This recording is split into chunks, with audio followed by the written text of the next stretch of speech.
والمعالي السادة سيداتي وسادتي. وفي الشرق الأوسط فإن الشعب الفلسطيني الشقيق عانى ويعاني أبشع أنواع الظلم في التاريخ البشري.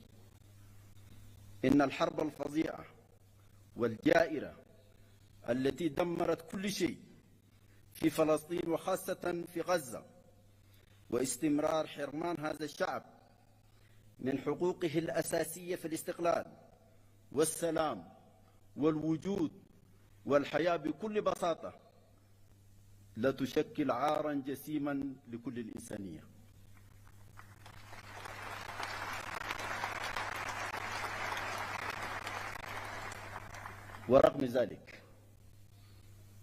ورغم ذلك كله ظل الشعب الفلسطيني البطل صامدا، كما ظل الاتحاد الإفريقي في جانبه بكل قوة وحزم.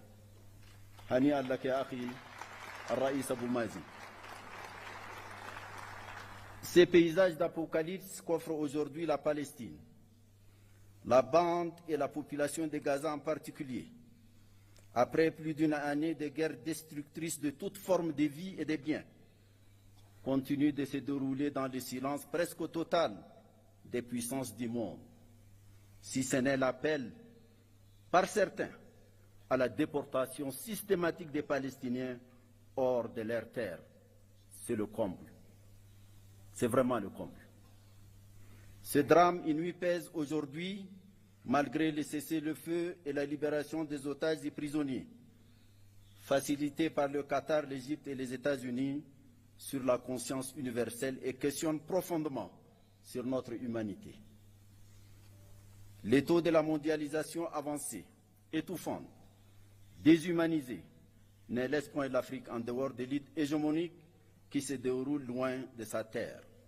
Bien au contraire, le continent en subit les débordements et fragmentations que traduisent les conflits par procuration, des soutiens des puissances extérieures à peine voilées aux parties belligérantes sur le continent, des expansions du terrorisme et de l'extrémisme violent, des poursuites de la guerre ravageuse au Soudan, à l'est de la République démocratique du Congo, des divisions de la Libye dont je salue l'adoption hier ici même de la charte de réconciliation. Félicitations à vous, Monsieur le Président Danou Sassou Nguesso.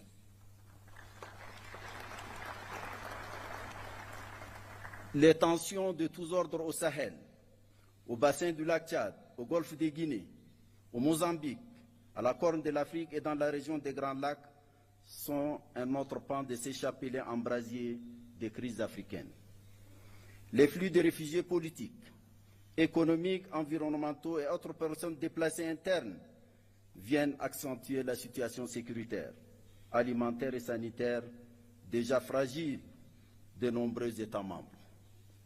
C'est à ce contexte mondial et régional fortement dégradé que nous avons été confrontés au cours des 8 dernières années de développement de notre action.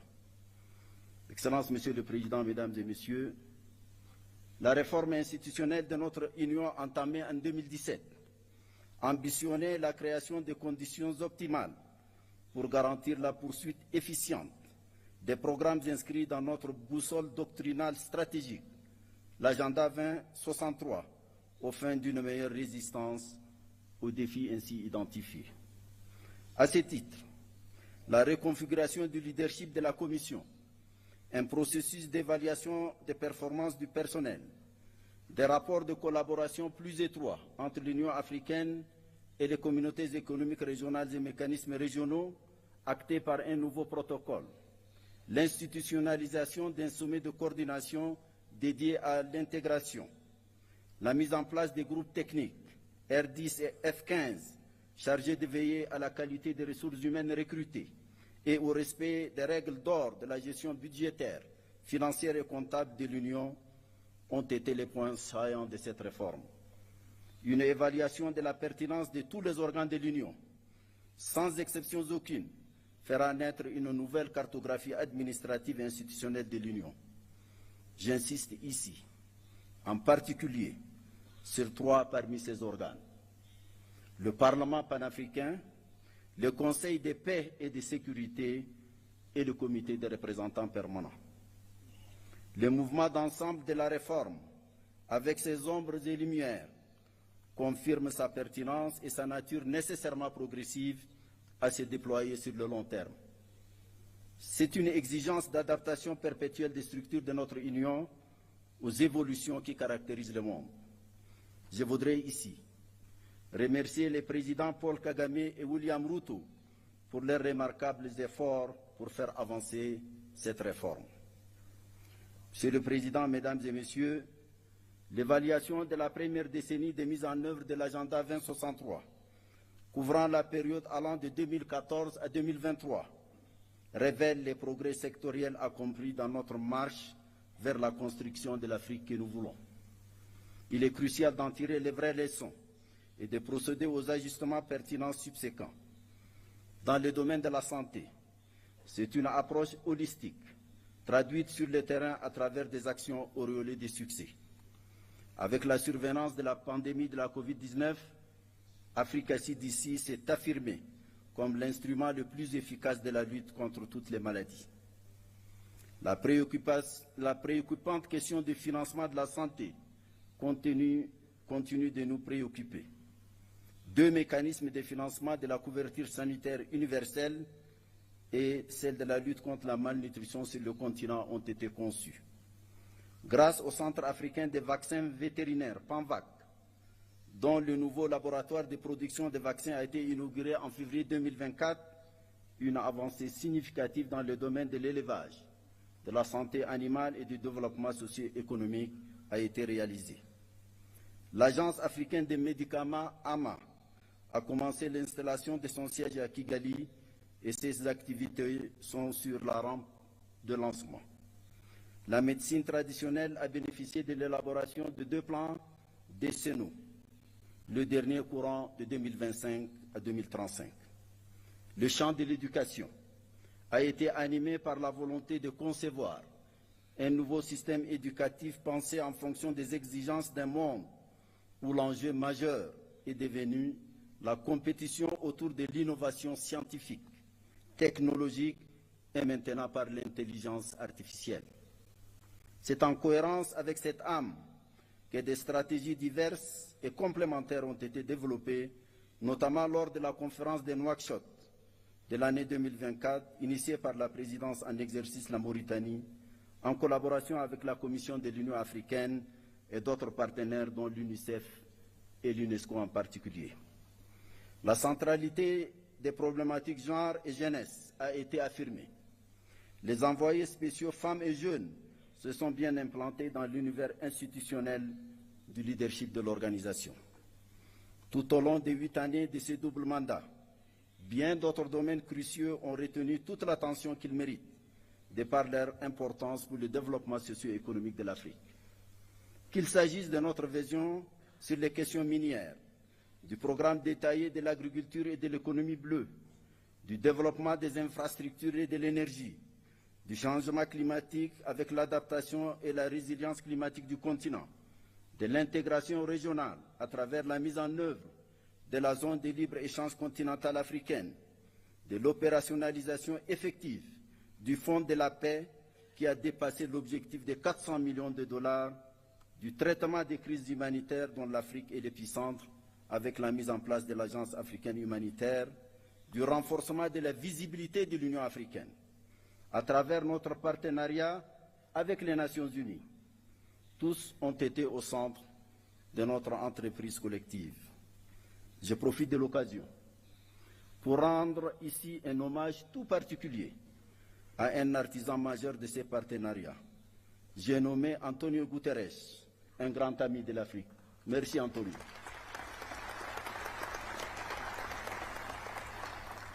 L'accession de l'Union africaine au G20 et les BRICS, dont plusieurs États africains sont membres, est venue couronner cette visibilité.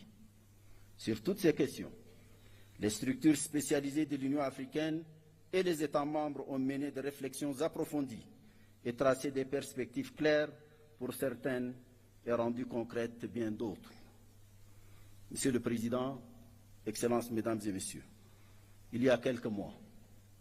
J'ai adressé à vos excellences une lettre relative à quelques urgences centrales dans le devenir de notre Union et de ses capacités de réaliser au mieux possible nos objectifs.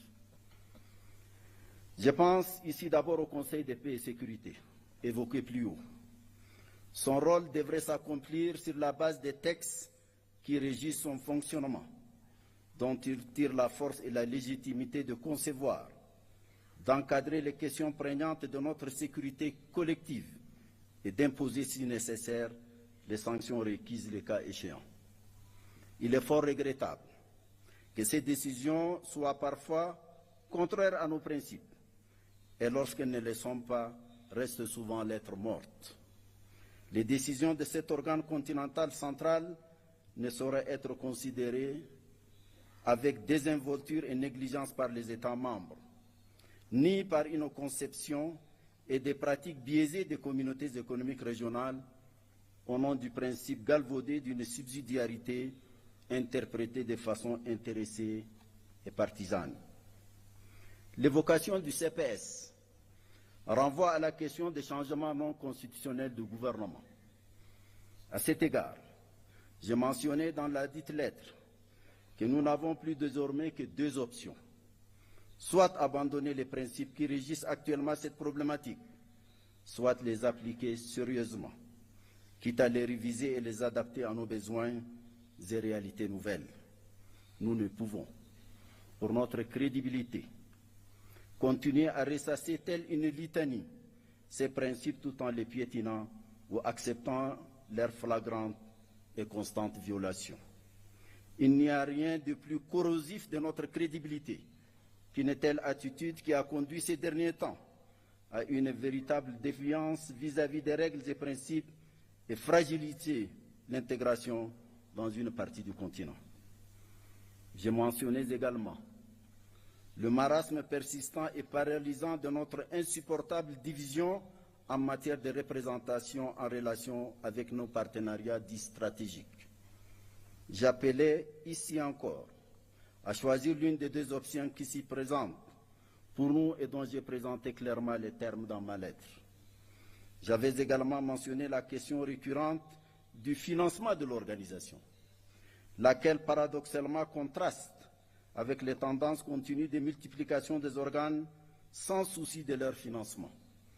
Une organisation indépendante et gardienne de notre liberté et de notre souveraineté ne saurait se construire par le financement d'autrui. J'avais également soulevé la réduction privative d'initiative du président de la Commission de l'Union africaine et appelé à son harmonisation avec les obligations légales et coutumières qui s'imposent désormais à lui. En somme, l'essence de ma correspondance est simple et peut-être brutale. C'est la question d'être dignement ou ne pas être de notre organisation, placée devant une terrible conjugaison de facteurs de complexité.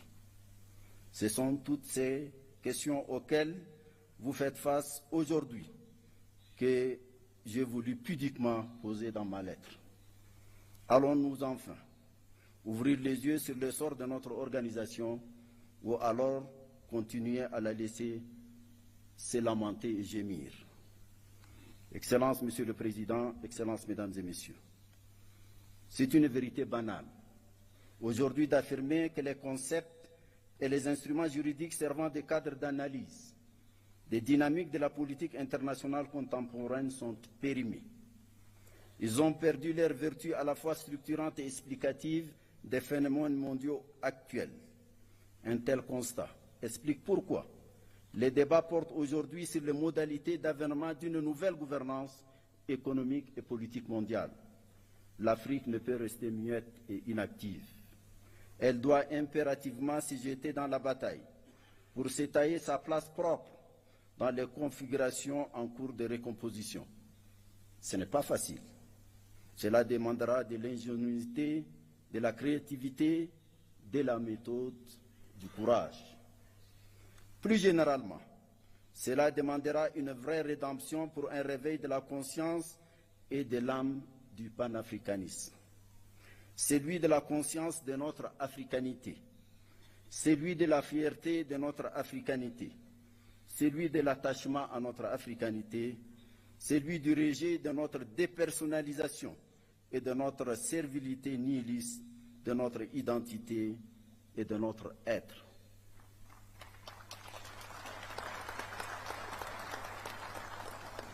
C'est à quoi nous appelle la jeunesse africaine. Celle-ci, majoritaire dans tous nos États, est de plus en plus exigeante. Sa voix résonne de plus en plus fort grâce aux nouvelles formes de communication qui amplifient toutes les expressions. Cette jeunesse africaine nous interpelle et nous fait constamment un procès en déphasage de ses aspirations, qui sont celles d'une Afrique ouverte sur elle-même et unie, souveraine dans ses politiques et choix, debout et solidaire. Cette solidarité a toujours été notre planche de salut dans notre combat contre le colonialisme et l'apartheid et le parachèvement de notre indépendance. Nous venons de nous incliner sur la mémoire d'un de ces grands combattants, Sam Nujoma. Ça doit nous rappeler quelque chose, mesdames et messieurs.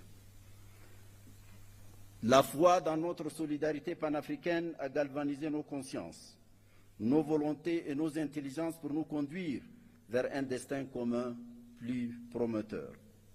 Il n'y a pas de nouvelle voie de notre futur que d'écouter et de donner corps aux aspirations de notre jeunesse, nos concitoyens et notre diaspora. Monsieur le Président, Mesdames et Messieurs, je quitte définitivement mes fonctions dans quelques jours. J'avoue que je me sens envahi par un doux sentiment de liberté qui m'autorise ces quelques mots venant du cœur.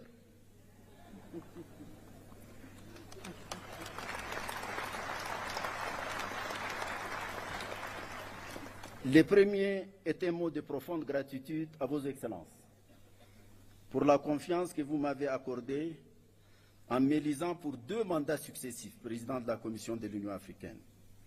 Soyez assurés que j'ai mesuré et je mesure toujours toutes les dimensions de cette confiance et du lourd poids de la gratitude et la reconnaissance subséquente. Le deuxième mot porte sur l'autre et moi. Dans cet autre, je pense d'abord à nos partenaires, surtout ceux qui nous ont offert une amitié sincère et une coopération mutuellement avantageuse. Je voudrais les remercier tous et leur exprimer notre gratitude. Je pense ensuite à vous ici présents, ainsi qu'à ceux qui nous ont quittés pour différentes raisons. Nous avons réalisé de bonnes et grandes choses, et surtout avons, autant que faire se peut, respecter une certaine éthique et une ligne de conduite que nous croyons conforme à nos principes et objectifs. Veuillez accepter toute ma reconnaissance. Les membres de commission de l'Union africaine, d'autres hommes et femmes ensuite, y ont travaillé, souvent dans l'ombre, avec assiduité, dévouement, discipline et talent. Je voudrais leur rendre l'hommage qu'ils méritent.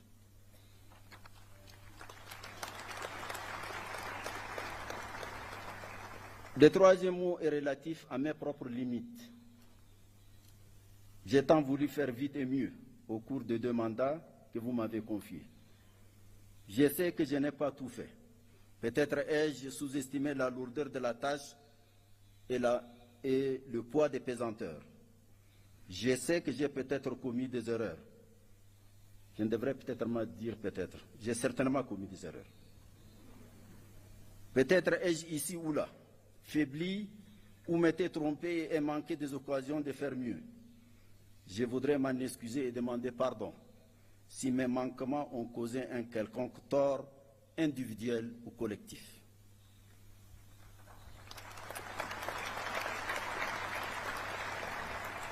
Le 4e mot est relatif à mon sentiment de l'instant. Je suis heureux de reprendre ma liberté. Mais je sais que j'aurai aussi la nostalgie des lieux, des femmes et des hommes que j'y ai connus, du peuple éthiopien à la civilisation millénaire. À vous, mon cher Dr Abiy Ahmed, Betam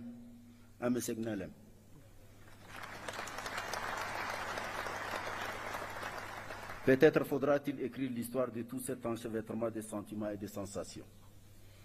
Enfin, mon cinquième mot est celui de mon serment, de continuer à servir, de penser à l'Afrique, à servir l'Afrique, à rêver pour elle, pour sa jeunesse à laquelle nous n'avons pas fait suffisamment et à laquelle nous devons faire beaucoup, car après tout, c'est elle qui compte aujourd'hui et davantage demain. Un mot de la fin à vous, Monsieur le Président et cher frère Mohamed Cheikh Al-Ghazouani, pour vous dire combien j'ai apprécié votre proximité tout au long de votre mandat. Vous avez été un maître de sagesse, de civisme et de hauteur, inspirant à tous égards.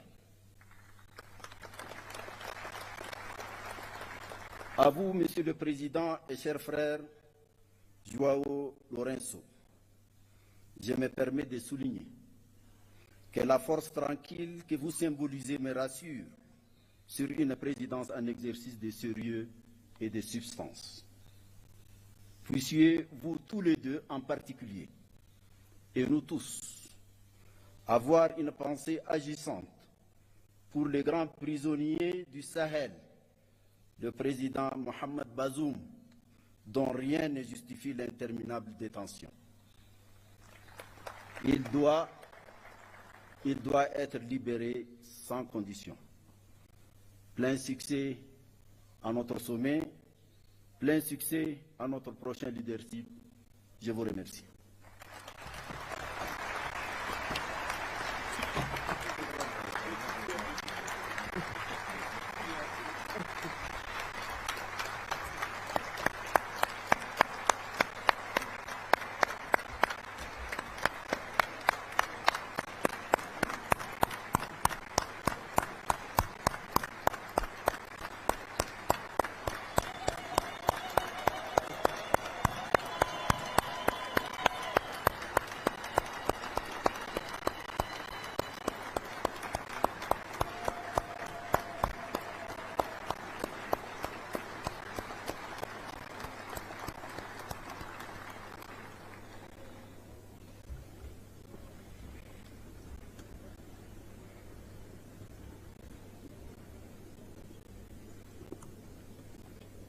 Thank you, Your Excellency. Thank you for your statement.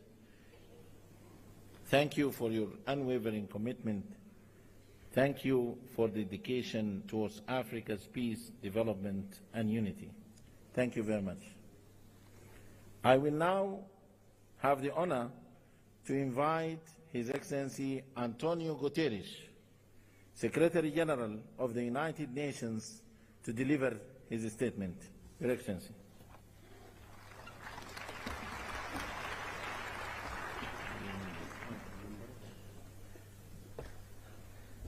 Monsieur le Président de l'Union africaine, Excellences, Excellencies, ladies and gentlemen, all protocol observed.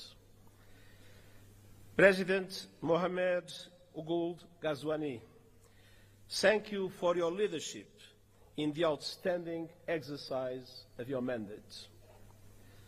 Presidente João Lourenço, parabéns e aguardo com expectativa a oportunidade de trabalhar consigo como novo Presidente da União Africana. I also want to give a very special expression of gratitude to the Chairperson of the African Union Commission, Moussa Faki, for his 8 years of strong and permanent commitment to multilateralism and impeccable cooperation with the United Nations. Cher Moussa,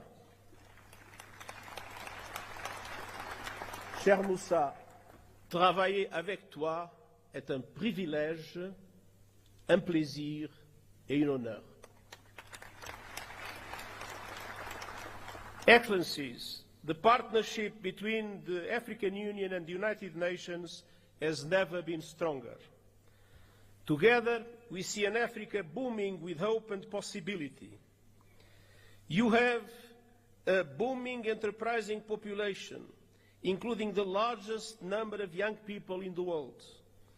The African continental free trade is poised to turbocharge the region's economy, and calls to address the legacies of colonialism and slavery are growing louder, as reflected in your theme this year, and as reflected in the leadership of so many passionate voices for the liberation of Africa, such as the great Dr. Sam Nujoma of Namibia, whose life we celebrate and whose loss we mourn. The world must never forget that Africa is the victim of two colossal and compounded injustices. First, the profound impact of colonialism and the transatlantic slave trade. The roots stretch back centuries, and the bitter fruit continues to affect Africans and people of African descent to this day.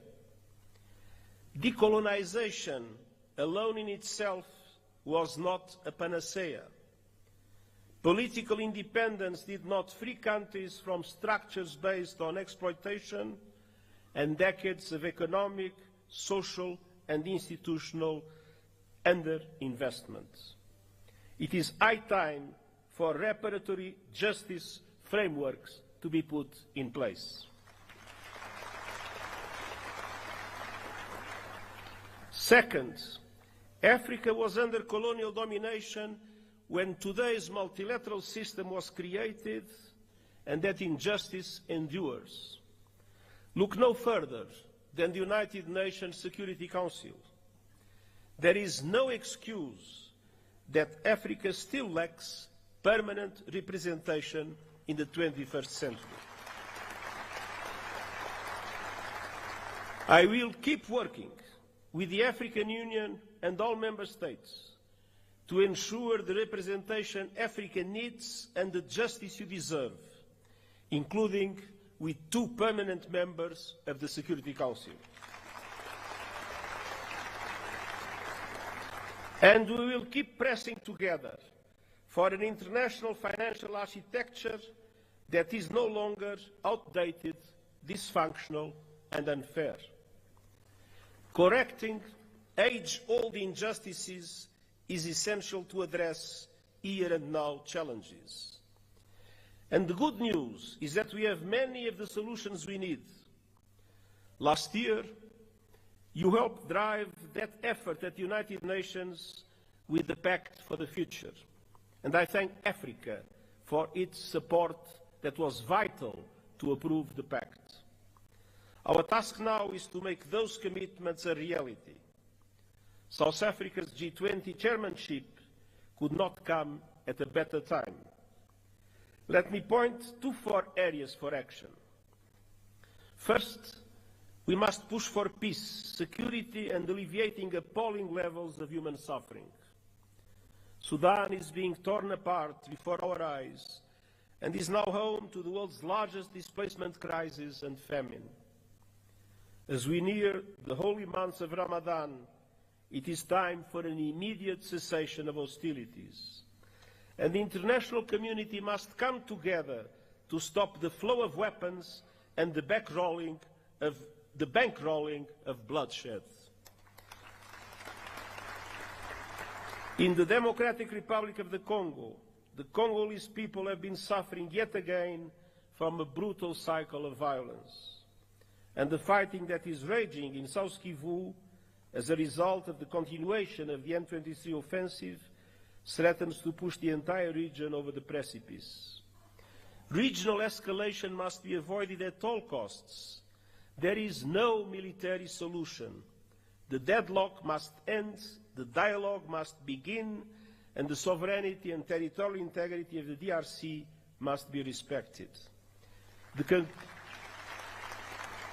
The conclusions of the recent joint EAC-SADC summit offer a way forward, with a renewed call for an immediate ceasefire and new momentum for regional efforts based on the Luanda and Nairobi processes. Now is the time for swift implementation. And you can count on the continued support of the United Nations, including MONUSCO. In the Sahel, the clear and present threat of terrorism is undermining peace, security, and sustainable development. And in Somalia, we are urging predictable funding for the African Union support and stabilization mission, and I hope that our voice will be heard by the Security Council. And as we gather here in Africa, I know all our minds are also very much on Gaza. A resumption of hostilities must be avoided at all costs. The Palestinian people have suffered too much. I welcome efforts by the parties to abide by the ceasefire agreement and urge action for a permanent ceasefire and the release of all hostages. Peace is possible in the Middle East, and that starts with tangible, irreversible, and permanent progress towards the two-state solution, Israel and Palestine, living side by side in peace and security. Excellencies, on all fronts, we stand shoulder to shoulder with the African Union to advance security, stability, human rights, and rule of law. Excellencies, second, we must keep working together to deliver the AU 2063 agenda and the 2030 agenda for sustainable development and drive action on finance. African countries pay up to 8 times more to borrow than developed countries, and 20 are in or at risk of debt distress. The Pact for the Future supports an international financial architecture reform to reflect today's economy, ensuring fair representation and urging effective action on debt relief. And I will stand with Africa as a matter of justice and to right the historic wrongs. Excellencies, third, the climate crisis. Climate disasters are tearing across Africa, destroying lives, upending livelihoods, devastating economies, and inflaming conflict. At the same time, the renewables revolution is unstoppable, and Africa is poised to become a global clean energy powerhouse. Yet, today, Africa receives just 2% of global renewables investment. Realizing Africa's potential requires access to affordable finance, including by implementing the COP29 finance decision fully and on time, and supporting development of a roadmap to realize $1.3 trillion a year. Excellencies, Africa has contributed little to the climate crisis, yet is paying the price with record droughts, floods, and heat. Climate justice requires a massive investment in adaptation, with the international community bearing an enormous responsibility. Developed countries must double adaptation finance, and countries must significantly boost the loss and damage fund. Allow me a note. When the loss and damage fund was created, the pledging conference that took place has allowed for an amount that is equivalent at the highest contract for a basketball player in the United States. It is absolutely necessary to make the loss and damage fund an effective instrument to support developing countries in adaptation. And we also need justice when it comes to your abundant critical minerals. Too often, your countries are plundered, bound to the bottom of value chains as others grow rich on your resources. The work of the United Nations Panel on Critical Energy Transition Minerals is designed to help embed justice, sustainability, and human rights across the value chain. Africa's minerals must benefit Africa's people. Excellences, enfin, nous devons agir dans le domaine des nouvelles technologies, notamment l'intelligence artificielle. Près de 2/3 de la population africaine sont privés d'un accès fiable à l'Internet. Nous avons une responsabilité historique, faire en sorte que l'intelligence artificielle profite à l'humanité tout entière et pas seulement à quelques privilégiés, États et compagnie. Le pacte numérique mondial partage les ambitions du pacte numérique africain. Connectivité universelle, renforcement des capacités et une gouvernance responsable de l'intelligence artificielle. Je présenterai bientôt un rapport sur les modèles innovants de financement volontaire et les initiatives de renforcement des capacités afin d'aider les pays du Sud global à exploiter l'intelligence artificielle pour le bien commun. Ensemble, assurons-nous que les promesses seront tenues. Excellences, l'Union africaine et l'ONU sont unis et déterminés à rendre justice à votre continent sans laisser personne de côté. Nous disposons de bases solides pour aller de l'avant. Alors, ensemble, concrétisons ces engagements. Et permettez-moi de dire une dernière phrase dans ma langue maternelle. Digamos com uma só voz, viva África!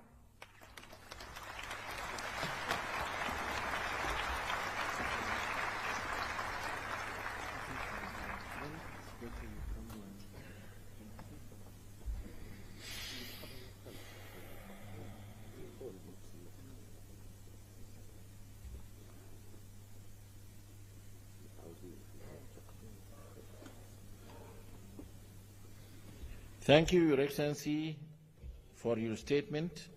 We highly appreciate your leadership in strengthening the African Union-United Nations partnership. Thank you.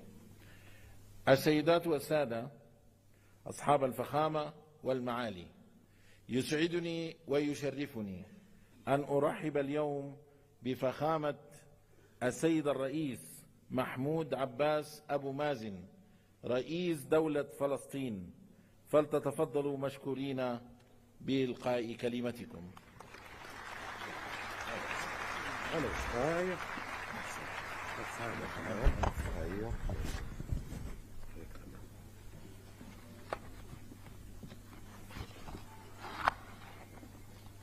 بسم الله الرحمن الرحيم. فخامة الرئيس محمد ولد الغزواني رئيس جمهورية موريتانيا، رئيس القمة الإفريقية، دولة رئيس الوزراء الأثيوبي السيد آبي أحمد، معالي السيد محموسة فكي رئيس مفوضية الاتحاد الإفريقي، معالي السيد أنطونيو غوتيريش الأمين العام للأمم المتحدة، أصحاب الفخامة والمعالي الحضور الكريم، السلام عليكم ورحمة الله وبركاته. نود في البداية أن نقدم التهنئة لفخامة الرئيس جواو لورينسو رئيس جمهورية أنغولا على توليه رئاسة الاتحاد الإفريقي للعام 2025، متمنين له التوفيق والنجاح، والشكر موصول لفخامة الرئيس محمد ولد الغزواني على رئاسته للدورة السابقة للاتحاد. ويسعدني أن ألتقي بكم مجددا وباسم الشعب الفلسطيني الذي يحمل في قلبه تقديرا عميقا لشعوب وقيادات دول إفريقيا التي نفتخر بصداقتها، والتي كانت ولا تزال داعما مخلصا لنضالنا العادل من أجل الحرية والاستقلال.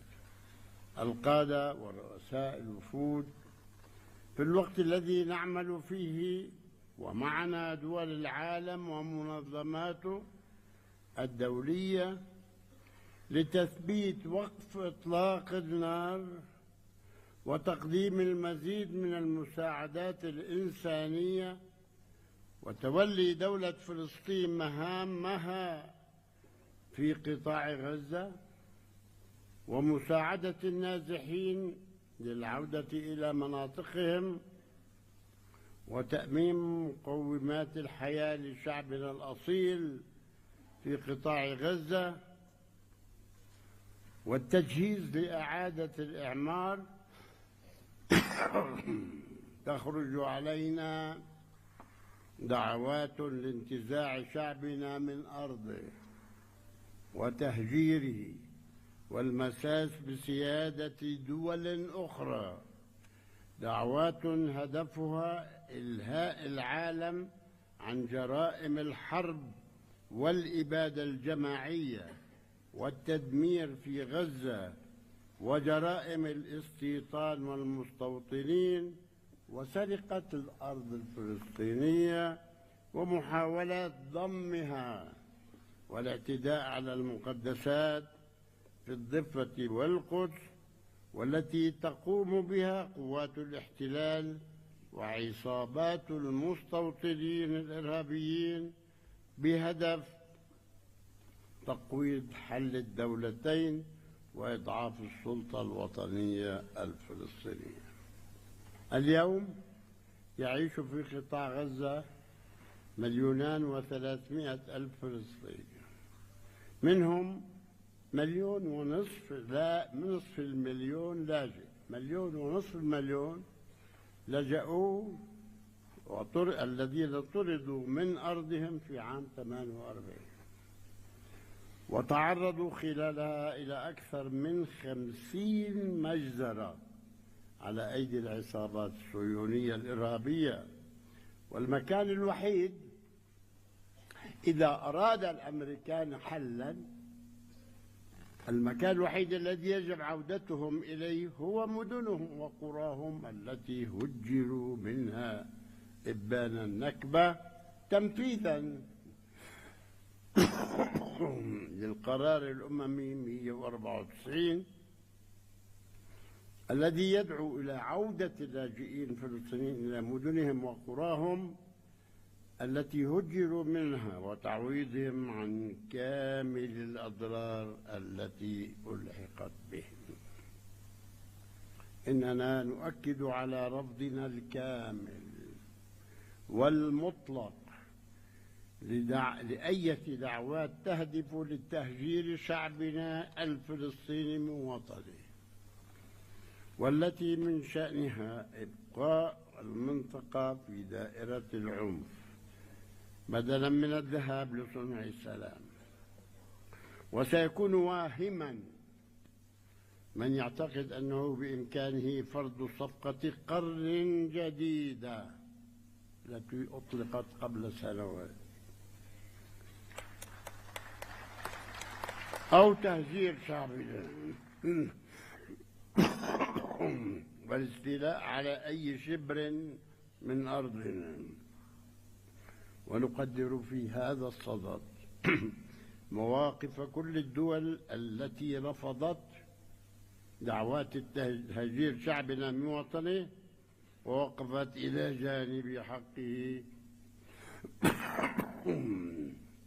في أرضه، مثمنين عاليا موقف الاتحاد الإفريقي ودوله الأعضاء في هذا الشأن. إن هذه الممارسات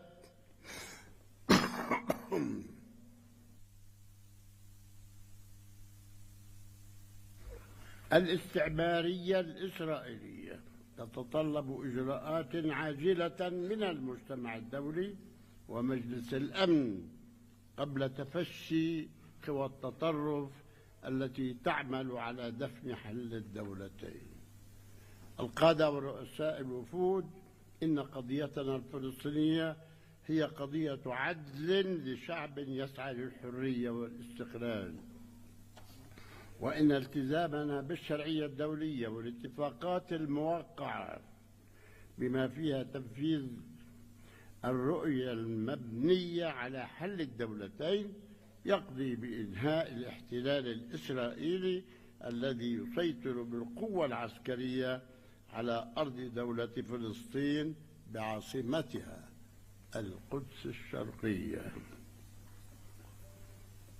على خطوط العام 67. هذا ما قررته الشرعية الدولية وقرار مجلس الأمن 242 و338 وتنفيذ مبادرة السلام العربية لتعيش جميع شعوب المنطقة في أمن وسلام وحسن جوار، وهو الأمر الذي يأتي تنفيذا للرأي الاستشاري لمحكمة العدل الدولية الذي نص على عدم قانونية الاحتلال وضرورة إنهائه، وحدد الوقت في خلال 12 شهرا. المحكمة الدولية قررت 12 شهر يجب عليه أن ينتهي وفق قرار الجمعية العامة للأمم المتحدة وعقد مؤتمر الأطراف السامية المتعاقدة على اتفاقية جنيف الشهر المقبل. وندعو بهذه المناسبة دول الاتحاد الأفريقي للمشاركة في هذا المؤتمر الهام. القادة ورؤساء الوفود، إن تحقيق الأمن والاستقرار الدوليين يتطلب من الجميع المشاركة الفاعلة في التحالف العالمي لتنفيذ حل الدولتين ودعم المؤتمر الدولي للسلام المقرر عقده في الأمم المتحدة في منتصف يونيو القادم برئاسة مشتركة للمملكة العربية السعودية وفرنسا، والذي يشكل فرصة لحشد الطاقات الدولية للاعتراف الدولي بدولة فلسطين والحصول على العضوية الكاملة في الأمم المتحدة. لم نحصل على العضوية الكاملة بسبب قرارات الفيتو الأمريكية، نحن مراقبون في الأمم المتحدة، وتنفيذ حل الدولتين المبني على الشرعية الدولية. إن انعقاد القمة الإفريقية تحت عنوان العدالة للأفارقة والأشخاص من أجل الإفريقي من خلال التعويضات يعكس التزامكم الأصيل بالعدالة كقيمة إنسانية عالمية، وهو التزام نرى صداه في دعمكم الدائم للشعب الفلسطيني الذي لا زال يرزح تحت الاستعمار الوحيد المتبقي من مخلفات الاستعمار البغيض. نحن وحدنا في كل العالم، وحدنا لازلنا تحت الاحتلال الذي عاشته شعوبكم. أنتم وقعتم والحمد لله تحررتم وتحررتم منه. ختاما نجدد شكرنا للاتحاد الافريقي ودوله الاعضاء على دعمهم الثابت لنضال الشعب الفلسطيني لنيل حريته واستقلاله، متمنين النجاح والتوفيق لاعمال قمتكم ومستقبلا مشرقا للقاره الافريقيه وشعوبها الحره. والسلام عليكم ورحمة الله وبركاته.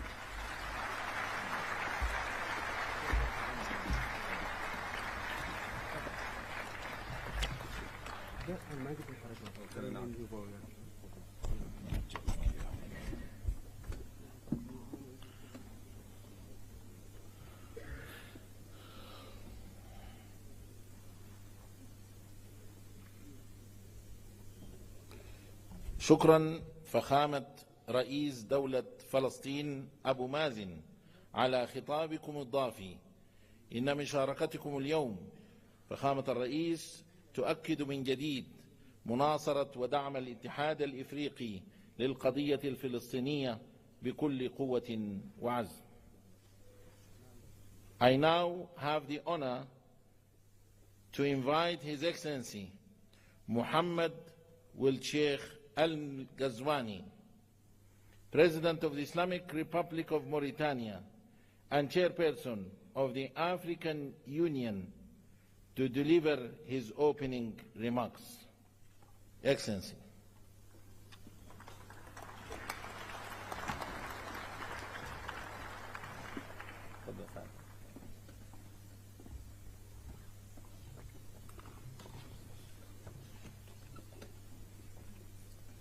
بسم الله الرحمن الرحيم، والصلاة والسلام على سيدنا محمد. أصحاب الفخامة والمعالي رؤساء الدول والحكومات، صاحب الفخامة السيد أبي أحمد رئيس وزراء لجمهورية إثيوبيا الاتحادية الديمقراطية،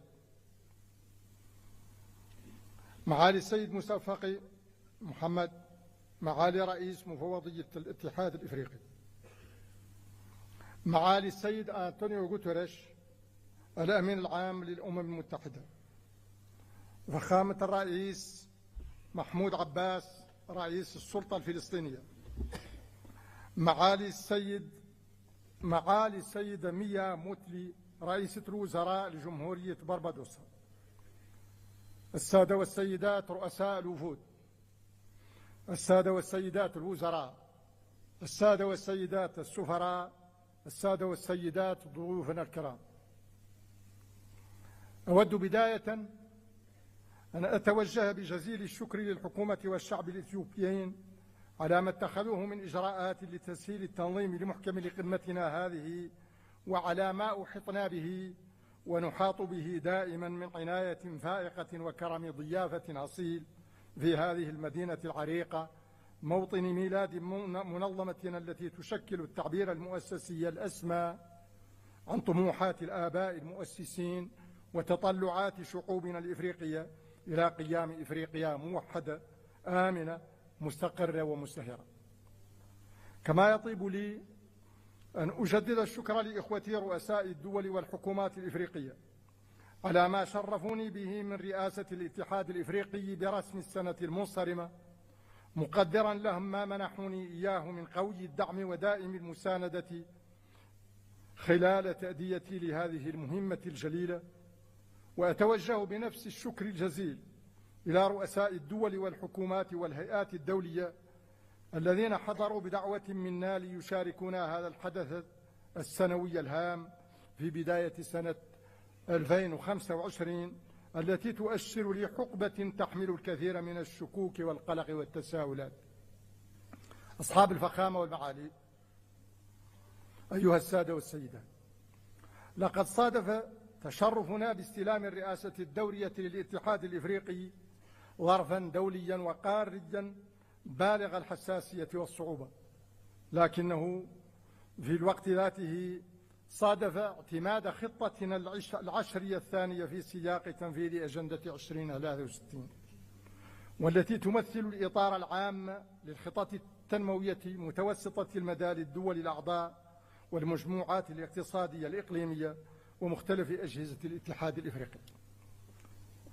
وفي اعتماد هذه الخطة العشرية دلالة جلية على صلابة إرادتنا المشتركة في تحقيق تطلعات شعوبنا إلى قيام إفريقيا التي نريدها جميعا، مهما كثرت العوائق ومهما عظمت التحديات، وإنها بحق لعظيمة.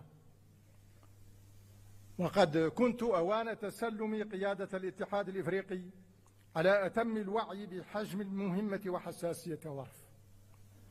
فعالمنا اليوم تتصاعد فيه الأزمات المتنوعة، وتتسع فيه فضاءات التنازع، وتتكاثر بؤار التوتر بشكل هز علاقات الدول بعضها ببعض، كما هز القيم والمبادئ التي تأسس عليها النظام الدولي منذ نهاية الحرب العالمية الثانية.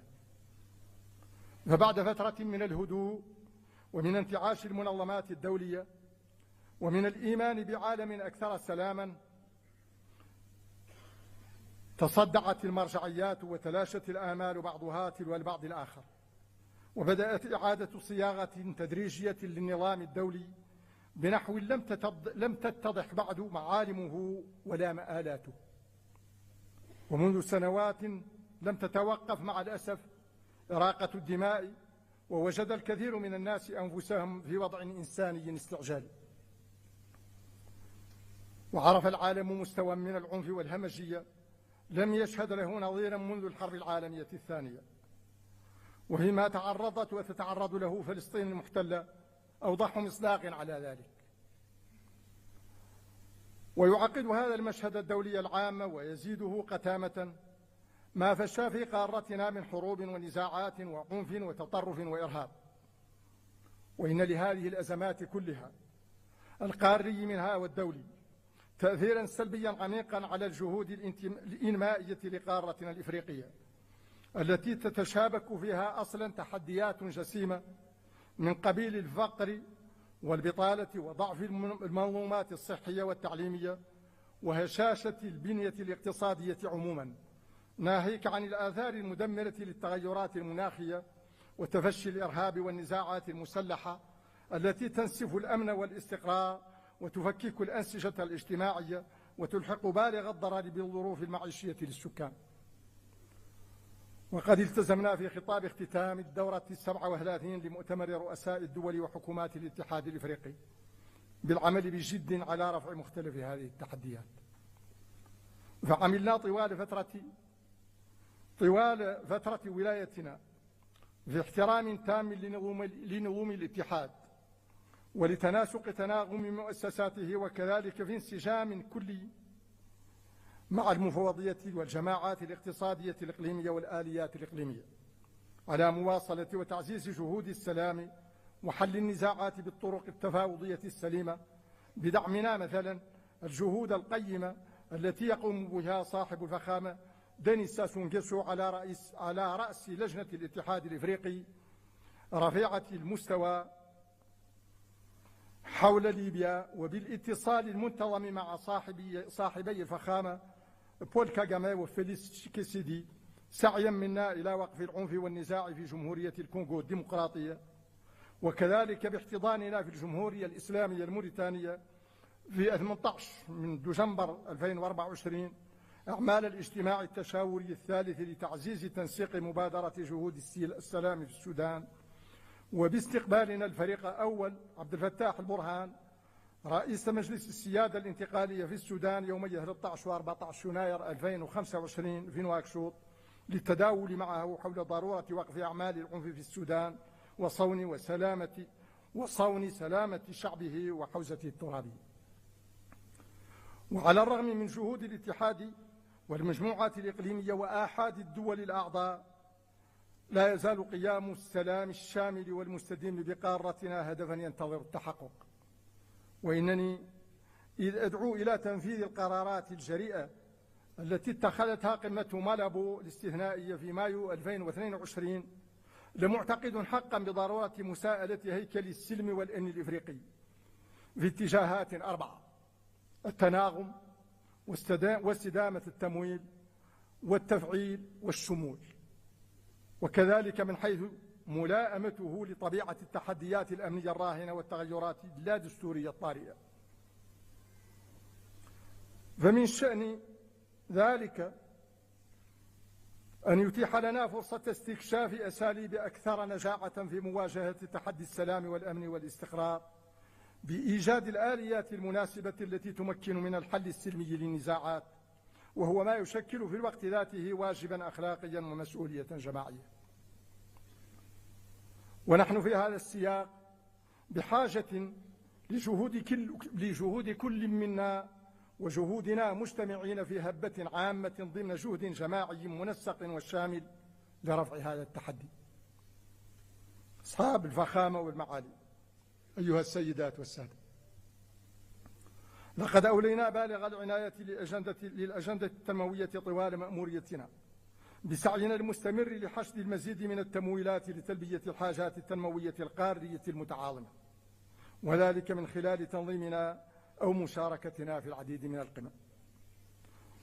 فقد نظمنا مع صاحب الفخامة السيد ويليام صامويل بروتو في إبريل 2024 قمة نيروبي لدعم دورة التمويل 21 للمؤسسة الدولية للتنمية. وعززنا عملية الدعم هذه مع صاحب الفخامة ألاسان واترا أثناء القمة الاقتصادية رفيعة المستوى التي انعقدت بأبيجان أكتوبر 2024، ومثلت لحظة هامة في عملية التجديد 21 لموارد هذه المؤسسة. وقد أسفرت جهود الدعم والمناصرة هذه عن تجديد موارد المؤسسة الدولية للتنمية بمستوى غير مسبوق وصل 100 مليار دولار.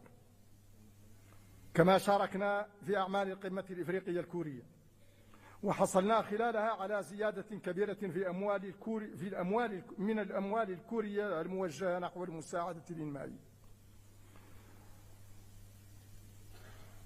والتي ارتفع حجمها بالنسبة لإفريقيا من 5.5 مليار دولار إلى 10 مليارات دولار، علاوة على مبلغ 14 مليار دولار مخصصة لتمويل الصادرات دعما للشركات المستثمرة في قارتنا.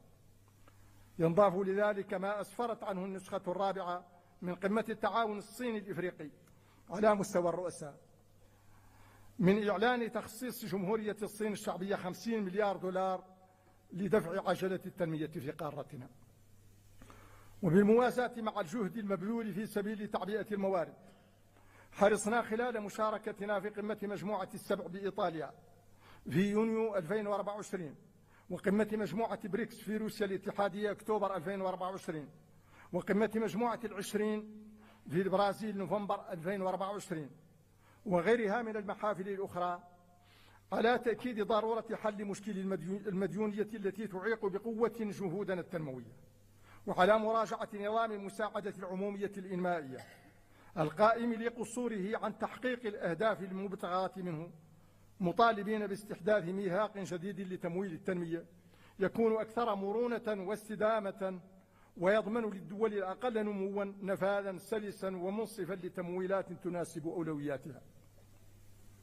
كما دأبنا على المطالبة بتحسين تمثيل القارة في المؤسسات المالية المعددة الأطراف لضمان مراعاة حاجاتها الإنمائية الملحة في الأجندة التنموية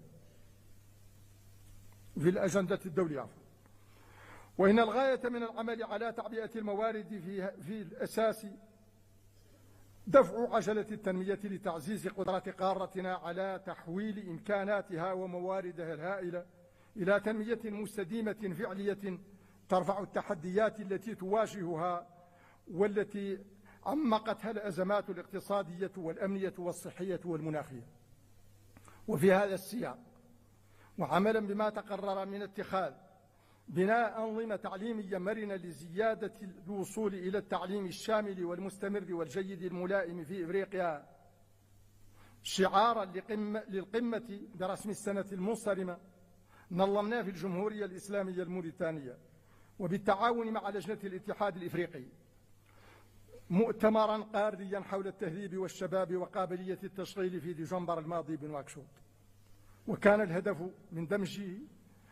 الهدف من دمج التعليم والشباب وقابلية التشغيل في إشكالية واحدة، التركيز على فئة تشكل ثلثي سكان القارة، فئة الشباب المعرضة لمخاطر البطالة والعنف والتطرف والانحراف وللهجرة غير النظامية كما لهجرة الأدمغة.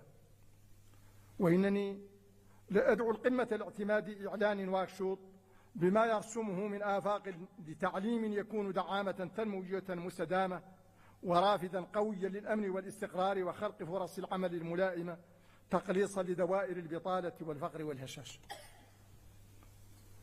وكما يحتاج الشباب الإفريقي إلى نظام تعليمي وتكويني فعال، فإنه يحتاج كذلك مثل كل مواطن إفريقي عموما إلى منظومات صحية تؤمن نفاذا شاملا لخدمات صحية جيدة وتكون قادرة على الصمود في وجه الحوائج والصدمات الصحية الطارئة كالتي شهدتها القارة مؤخرا، مثل جدري القردة وماربو والكوليرا. وأود في هذا المقام التنويه بالإدارة الاستباقية التي واجه بها المركز الإفريقي لمكافحة الأمراض والوقاية منها في إفريقيا ما استجد مؤخرا من صدمات صحية مفاجئة مهنئا الدكتور جان كاسيا وفريقه على العمل الرائع الذين يقومون به في هذا الإطار. وسأتشرف اليوم أمامكم بتقديم تقرير مفصل بهذا الخصوص بحول الله وقوته. أصحاب الفخامة والمعالي، أيها السادة والسيدات، انسجاما مع إعلان داكار حول السيادة الغذائية ومع الوثيقة المنبثقة عن قمة إفريقيا والولايات المتحدة، نظمنا قمتين استثنائيتين في سبيل تعزيز المنظومات في قبيل تعزيز المنظومات الزراعية.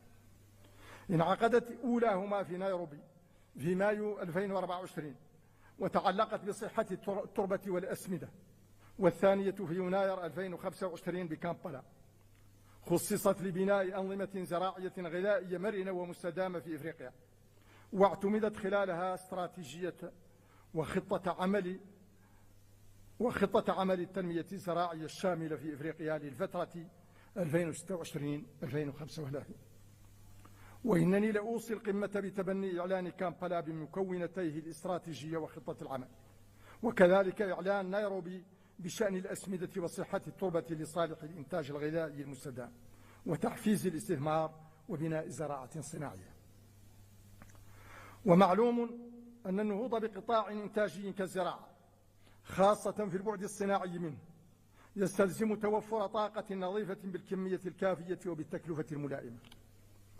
وسعيا إلى تحقيق هذا الهدف، نظمنا في دار السلام مع صاحبة الفخامة السيدة سامية صلوحو، وبالتنسيق مع مجموعتي البنك الإفريقي للتنمية والبنك الدولي في يناير المنصرم، القمة الإفريقية حول الطاقة المهمة 300 من أجل ضمان النفاذ إلى الكهرباء لصالح 300 مليون مواطن إفريقي في جنوب الصحراء. وقد تم خلال القمة عرض التعهدات الطاقوية الوطنية للعديد من الدول الإفريقية، وإنني لحريص في هذا الإطار على تقديم التهنئة والشكر الجزيل لرئيس البنك الإفريقي للتنمية السيد أكويميني أديسينا، وكذلك لرئيس مجموعة البنك الدولي السيد أجاي بانغا على ما حرص عليه من توحيد الجهود في إطار هذه الشراكة الطموحة، وكذلك على ما دأب عليه من دعم وموازرة للجهد التنموي الإفريقي. ثم إن للطاقة دورا أساسا في التحديات البيئية التي تلحق بالغ الضرر بمجموعاتنا الإفريقية، على الرغم من ضآلة مساهمتنا في الاحتباس الحراري وحجم جهودنا الكبيرة في إحراز تحول طاقوي تدريجي وعادل. ولذا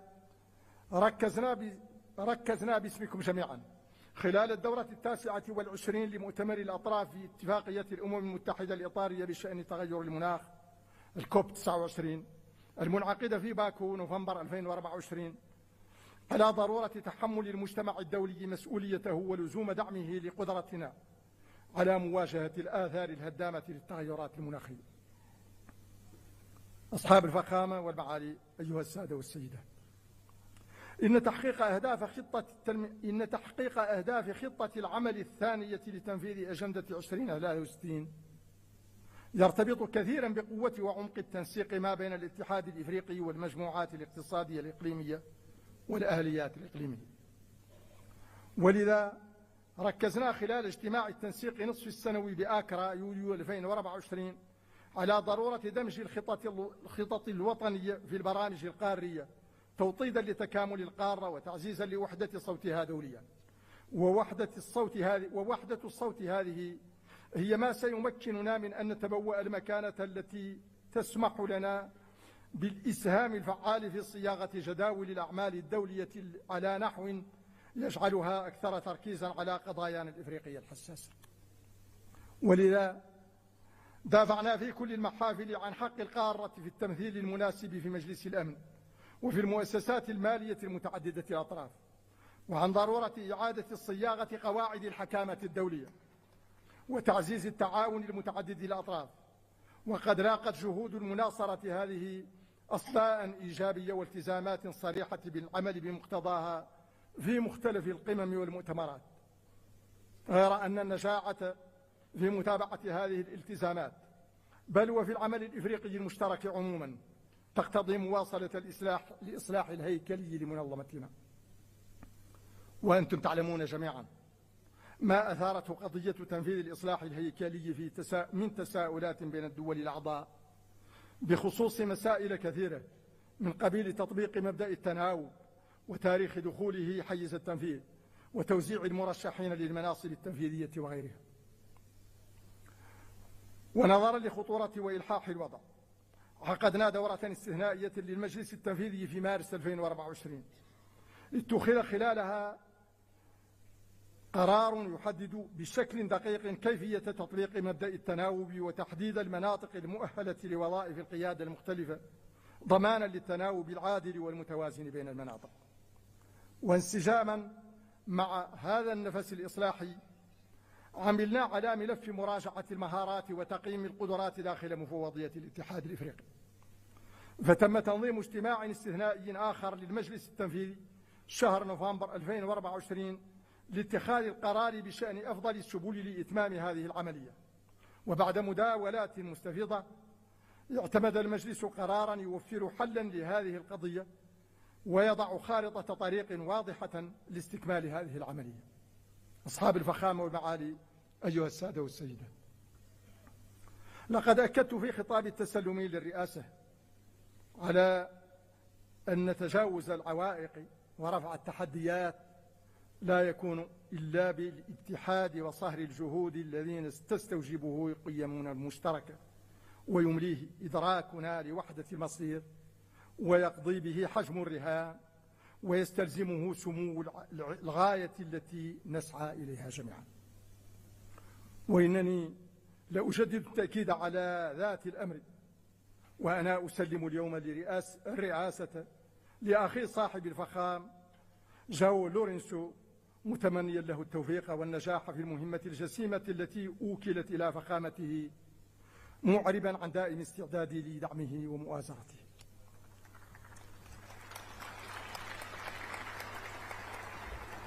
ولا يفوتني هنا أن أعرب عن عظيم تقديري لأخي مسافق محمد رئيس مفوضية الاتحاد الإفريقي، مشيدا بخصاله القيادية وشاكرا له دعمه الدائم ومساندته القيمة طيلة هذه المأمورية، ومتوجها بذات الشكر والتقدير لكافة أفراد المفوضية ومختلف أجهزة الاتحاد. أنا معتز وفخور لما أتيح لي خلال هذه المأمورية من خدمة قارتنا الإفريقية وحمل صوتها والدفاع عنها في كل المنابر والمحافل. وإنني أختم هذه المأمورية وأنا أعمق إيمانا بقدرة قارتنا الإفريقية على تحقيق أهداف الأجندة 2063 وأقوى عزما وإرادة على المشاركة الفعالة في ذلك. وإذ أجدد التهنئة لأخي صاحب الفخامة جواو لورينسو، لا أرجو له ولأعمال قمتنا هذه كل التوفيق والنجاح. عاش الاتحاد الإفريقي وعاشت إفريقيا حرة شامخة ومزدهرة. أشكركم والسلام عليكم ورحمة الله.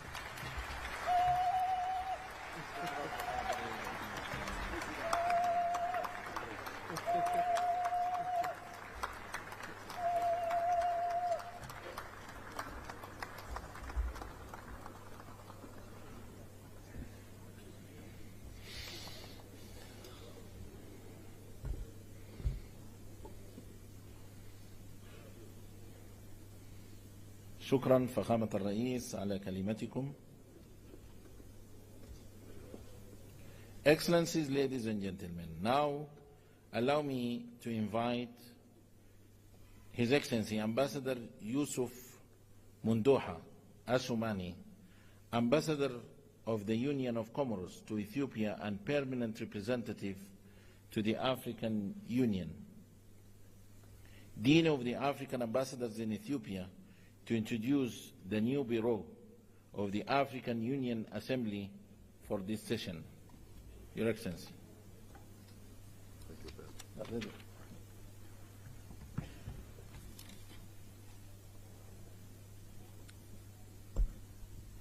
Excellence Mohamed Ould Cheikh Al-Ghazouani, Président en exercice de l'Union africaine et président de la République islamique de Mauritanie, Excellence, Monsieur Abiy Ahmed, Premier ministre de la République fédérale démocratique d'Éthiopie, Excellences, Messieurs et Madame les chefs d'État de l'Union africaine, Excellences, Monsieur Mahmoud Abbas, président de l'État de la Palestine, Excellences, Madame la première vice-présidente de la République de Barbados, Premier ministre de la République de Barbados, Excellences, Monsieur Antonio Guterres, secrétaire général des Nations Unies, Excellences, Monsieur Moussa Faki Mahamat, président de la Commission de l'Union africaine, Excellences, Monsieur le secrétaire général adjoint de la Ligue des États arabes, Excellences, Mesdames les chefs des délégations, Excellences, Messieurs les ambassadeurs, représentants permanents et observateurs des États, Excellences, Messieurs et Madame, Excellences, Messieurs et Madame les chefs des organes de l'Union africaine, chers invités, à vos rangs et grades. Assalamu alaikum wa rahmatullahi wa barakatuh. J'ai l'honneur de vous présenter le bureau de la conférence pour l'année 2025, conformément à l'article 16 du règlement de la conférence. Le bureau se compose comme suit. Président, la République d'Angola, Afrique australe. Premier vice-président, Afrique centrale. Deuxième vice-président, la République du Ghana, Afrique de l'Ouest. Rapporteur, troisième vice-président, Jamhuri ya Muungano ya Tanzania, Afrique centrale. Afrique de l'Est, Samahan. Rapporteur, la République islamique de Mauritanie, l'Afrique du Nord. Tel a été proposé pour votre approbation et je vous remercie.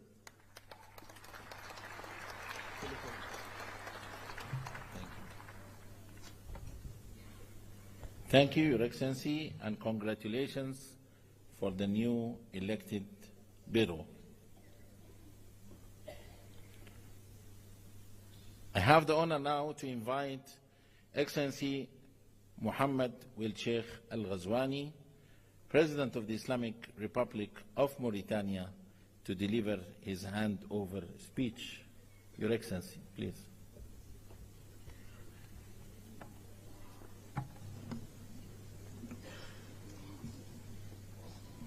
Je voudrais remercier mes chers collègues chefs d'État et de gouvernement, membres de la conférence, de m'avoir porté à la tête de l'Union africaine comme président en exercice au titre de l'année 2024-2025. Durant cette période, nous avons ensemble œuvré à faire avancer l'agenda du développement et de l'intégration de l'Afrique. Je tiens à vous remercier pour le soutien et vous remercier pour l'accompagnement sans faille qui ont contribué au succès de la Mauritanie et de l'Afrique dans l'exécution de cette noble tâche. Je vais vous demander de me permettre maintenant d'inviter mon frère, le président João Lourenço, pour la passation du témoin et lui souhaite beaucoup de succès et de réussite. Je vous invite, Monsieur le Président. Thank you, Your Excellency. And now I have the honor to welcome His Excellency João Manuel Lourenço, President of the Republic of Angola, the new chairperson of the African Union, for the handover ceremony in the High Table. You are welcome, Your Excellency.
Thank you.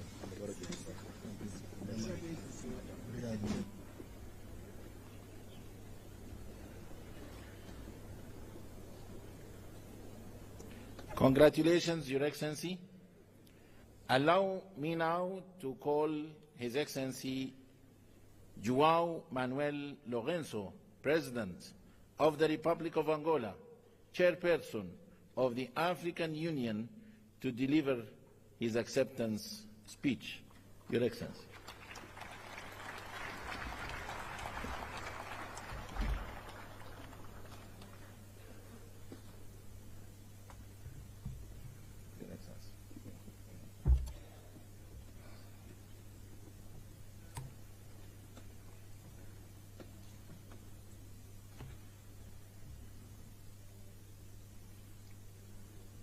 Sua Majestade Swati III do Reino de Swatini, Sua Majestade Letsi III do Reino do Lesoto, Sua Excelência Mohamed Ould Ghazouani, Presidente da República Islâmica da Mauritânia e Presidente cessante da União Africana, Suas Excelências Chefes de Estado e de Governo, Sua Excelência Abiy Ahmed Ali, Primeiro-Ministro da República Democrática Federal da Etiópia e anfitrião da conferência, Sua Excelência António Guterres, Secretário-Geral das Nações Unidas,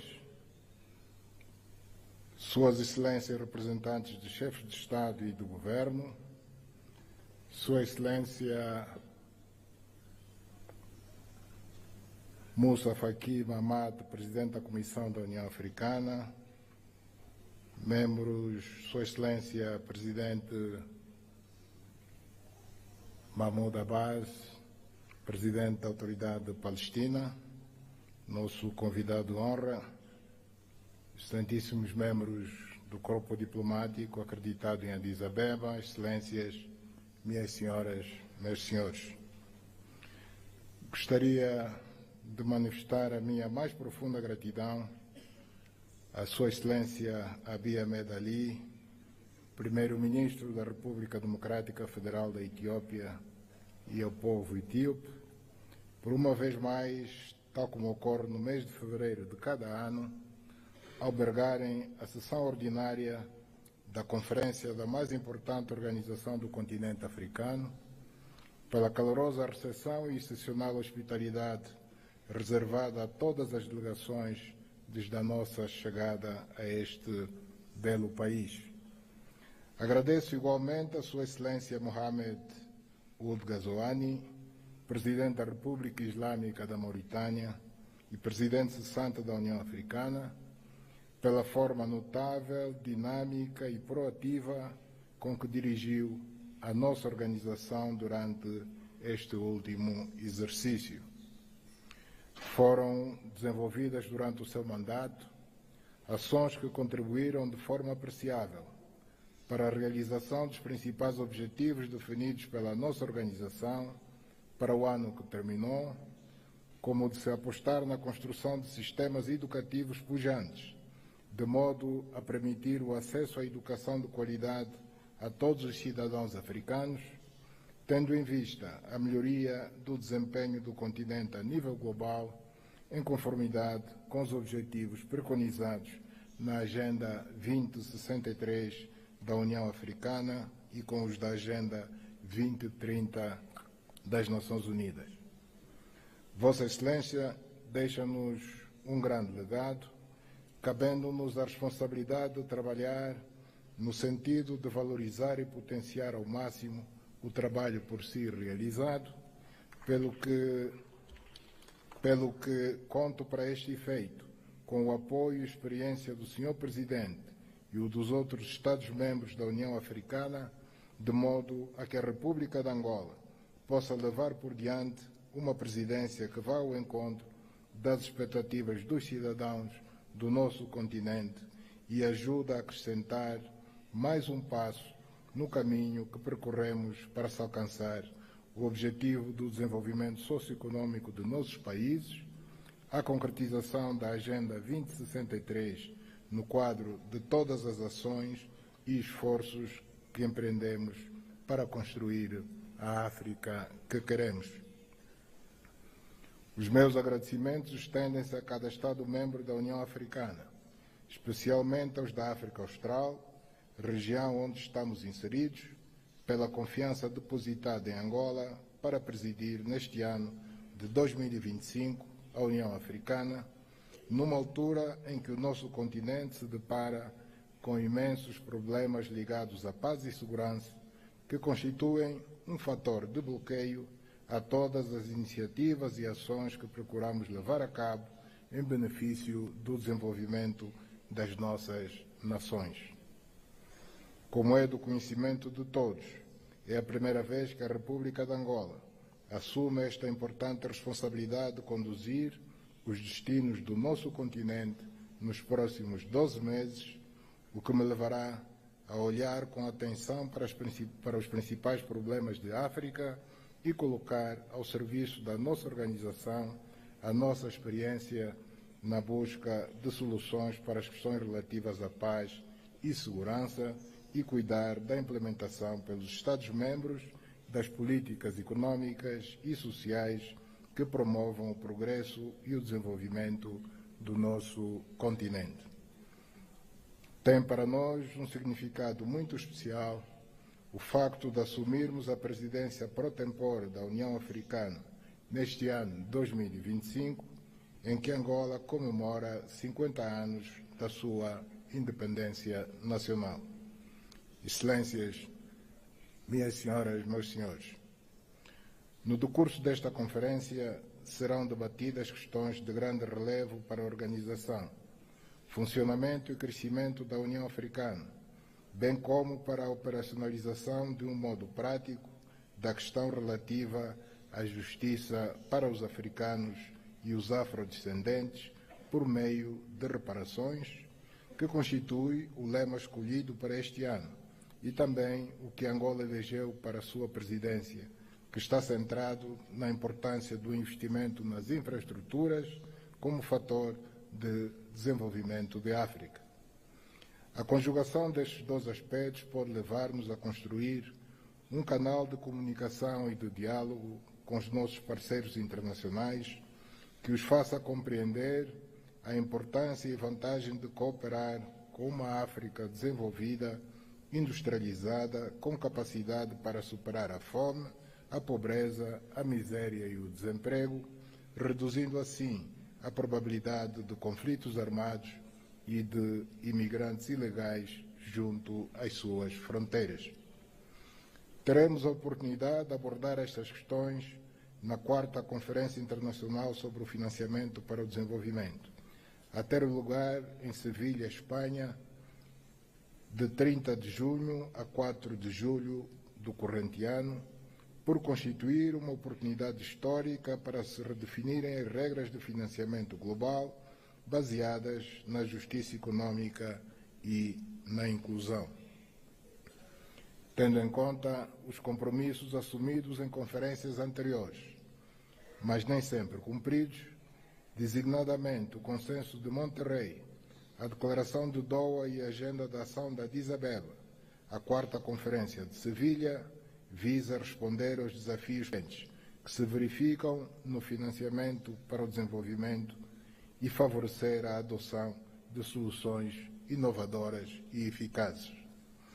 Temas como a justiça fiscal, o alívio da dívida, o financiamento climático, as reformas nas instituições financeiras globais e a inclusão social devem merecer a nossa atenção para que seja adotada uma posição comum que garanta ao continente o reforço da sua influência na governação financeira global, uma redução dos custos do endividamento e o acesso aos recursos necessários para alcançar um desenvolvimento sustentável.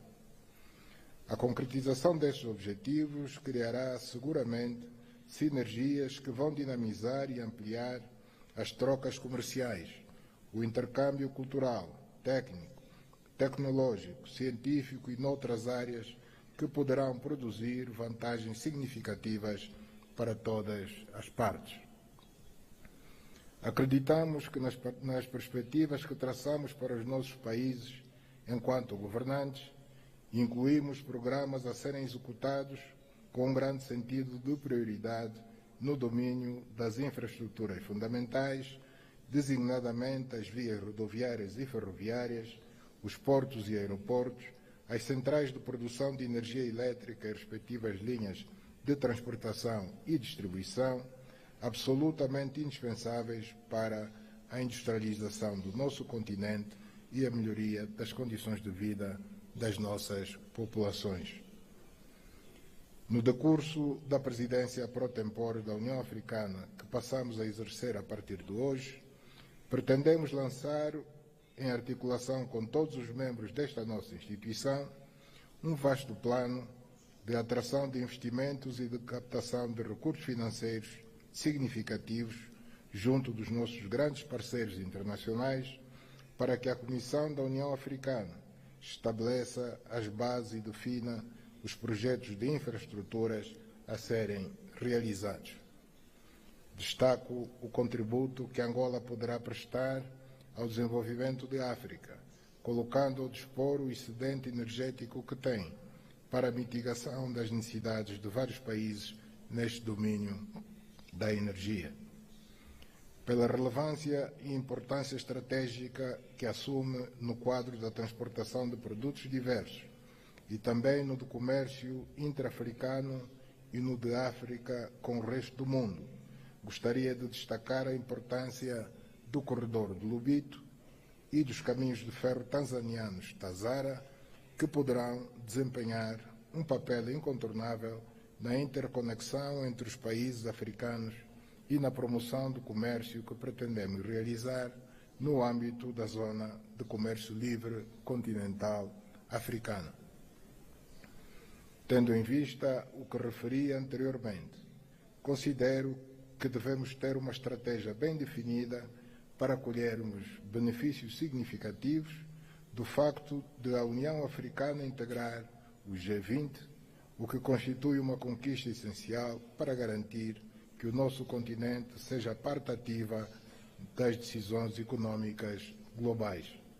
Excelências, minhas senhoras, meus senhores, as linhas estratégicas da presidência angolana estão alinhadas em termos gerais com as ações prioritárias definidas a nível continental, no âmbito da aceleração do segundo plano decenal da implementação da Agenda 2063, correspondente ao período de 2024 a 2033, centradas nas infraestruturas de transporte e conectividade, energia e recursos naturais, paz e segurança, agricultura e economia azul, integração continental e zona de comércio livre, educação e capacitação e parcerias estratégicas. Neste quadro, das grandes linhas da nossa atuação, adquire uma importância central a questão da paz e segurança, por se tratar de um dos principais pressupostos para se materializarem as aspirações contidas na Agenda 2063 da União Africana, em especial o programa que estabelece o silenciar das armas até 2030, que visa transformar a África numa região pacífica, segura e confiante num futuro promissor e de prosperidade para todos nós africanos, decididos a colocar o nosso continente na rota do desenvolvimento. No relatório sobre as ações que realizei no quadro das minhas atribuições como campeão da União Africana para a Paz e Reconciliação em África, apresentarei de forma mais detalhada as ações que empreendi para ajudar a restituir a paz ao nosso continente e, em especial, na região leste da República Democrática do Congo. Também vos falarei da minha visão sobre o que será essencial levarmos a cabo no futuro para que se consiga pôr um fim definitivo aos conflitos em África e fazer face aos desafios que as mudanças inconstitucionais de governo, o terrorismo e, mais recentemente, a invasão e ocupação de territórios de países vizinhos nos colocam.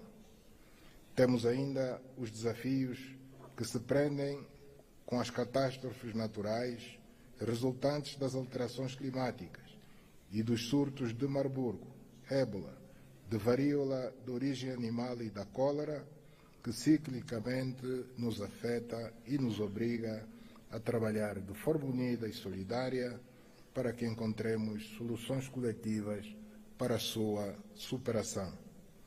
Nesta perspectiva, considero essencial que olhemos para a terceira Conferência dos Oceanos, agendada para o corrente ano em Nice, França, como uma oportunidade para se discutirem as principais preocupações que sobre esta matéria afligem o nosso continente.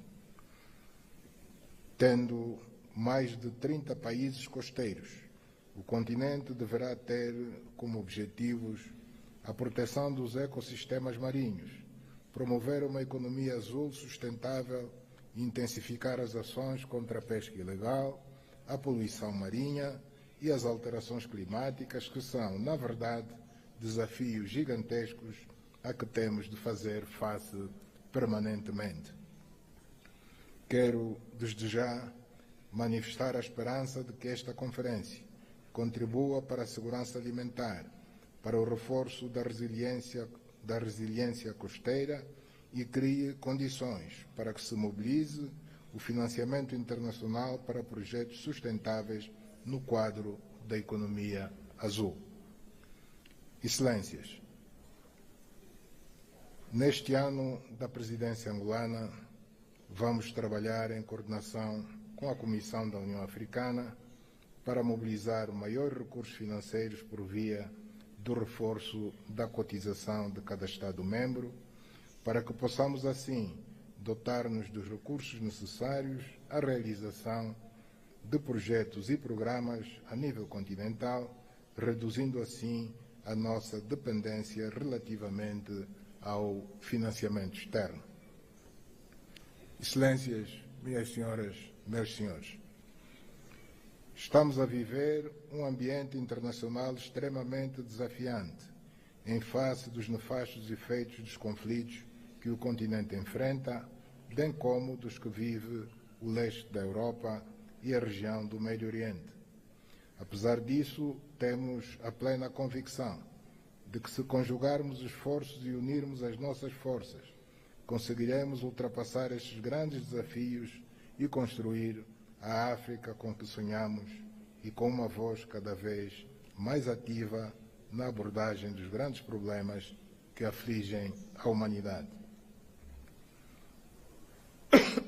É neste contexto que considero que devemos continuar a agir como um só corpo no sentido de que as Nações Unidas se tornem mais inclusivas e alinhadas com os desafios e oportunidades de hoje, devendo a reforma do Conselho de Segurança continuar a ser uma prioridade fundamental para o nosso continente, pelo que é importante que reafirmemos o nosso compromisso com o consenso de Esulwini e a declaração de Sirte de 2005 a favor de 2 lugares de membros permanentes com o direito de veto e outros privilégios inerentes.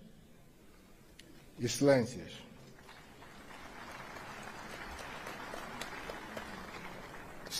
gostaria de pedir a todos a maior contribuição possível para que a presidência da nossa organização continental, que a partir de hoje assumo, possa decorrer num clima de grande compreensão e com o dinamismo que se impõe neste longo caminho que juntos percorremos pela transformação da África num continente de riqueza, de prosperidade para seus filhos. Permitam-me que transmita uma palavra de apreço à Sua Excelência Moussa Faki Mahamat e aos comissários que cessam hoje as suas funções na Comissão da União Africana pelo excelente trabalho desenvolvido no decurso dos seus mandatos ao serviço da nossa Casa Comum. Desejo à nova liderança sénior da Comissão da União Africana muitos sucessos no desempenho das novas funções, enquanto apelamos para que o espírito pan-africano e os ideais dos pais fundadores continuem a guiar o futuro da nossa organização continental. Declaro que aceito passar a exercer, a partir de hoje, as funções do Presidente pro tempore da União Africana e que as lágrimas que derramamos hoje pela perca do grande filho de África, Samu Yoma, se transformem na força que nos vai fazer superar todos os desafios que temos pela frente. Muito obrigado pela atenção.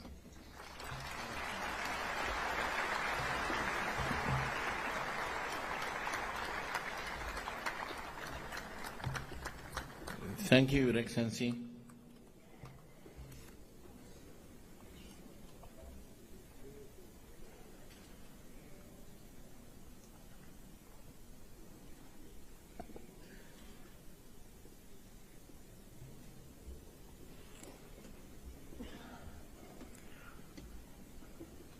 Excellencies, ladies and gentlemen, in introducing the theme of the year 2025, Justice for Africans and people of African descent through reparations, it is now with great honor that I welcome Her Excellency Dr. Monique Nzanza Baganwa, the Deputy Chairperson of the African Union Commission, who will share her introductory remarks.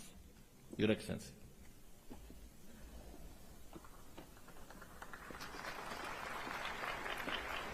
Then we will introduce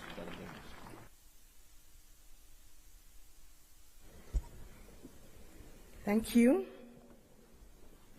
Your Excellency, the Chairperson of the African Union, Your Majesties, Excellencies, Heads of State and Government, Your Excellency and dear brother, the Chairperson of the African Union Commission, ladies and gentlemen, in the interest of time, allow me to stand on already established protocol.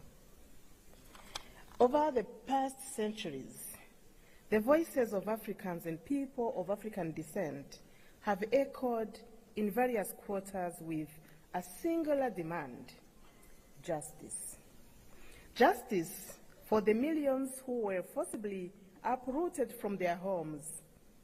Justice for those whose lands were plundered, wealth stolen, and dignity were stripped away, and justice for the generations that continue to face economic, social, and political disenfranchisement stemming from historical wrongs. As I draw my term in office as Deputy Chairperson of the African Union Commission to an end soon, a unique opportunity is offered to me and one of my teams, CEDAW, to introduce to you the 2025 theme of the year, Justice for Africans and People of African Descent through Reparations. As we embark on this journey in 2025, we are guided by the words of the eminent Pan-Africanist Kwame Nkrumah, who declared, and I quote, "We face neither east nor west. We face forward." The African Union's Agenda 2063 envisions a continent that is integrated, prosperous, and driven by its own citizens, a continent that is peaceful. The strength of this Africa has always been in its unity and resilience. At this moment, we stand at the precipice of history, and together we shall pave the way for a more just and dignified future for Africa, the CARICOM, and Africa's global diaspora at large. Your Majesties, Your Excellencies, as I conclude, since I'm not the one to deliver the high-level message, we have two leaders who will do it in just a short. But let me take this opportunity to thank all our stakeholders who have journeyed with us. Thank you, Ghana, and our champion, President Mahama, for inspiring the African Union with this theme. I wish to thank you, my dear brother Moussa Faki, for your leadership and support. But through you also acknowledge our teams who have worked hard around this theme of the year. Especially, I wish to recognize two ladies. Madam Coleman from your cabinet chairperson and Angela from CEDAW. You did an amazing work.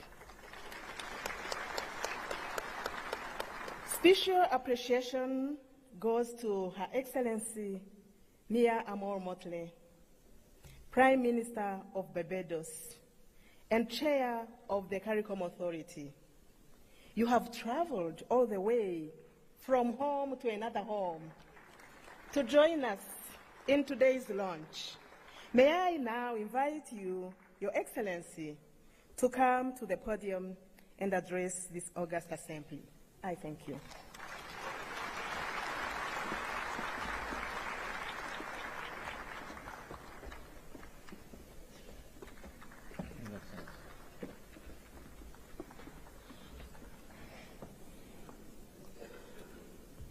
Thank you very much, Madam Chairperson. Your Excellencies,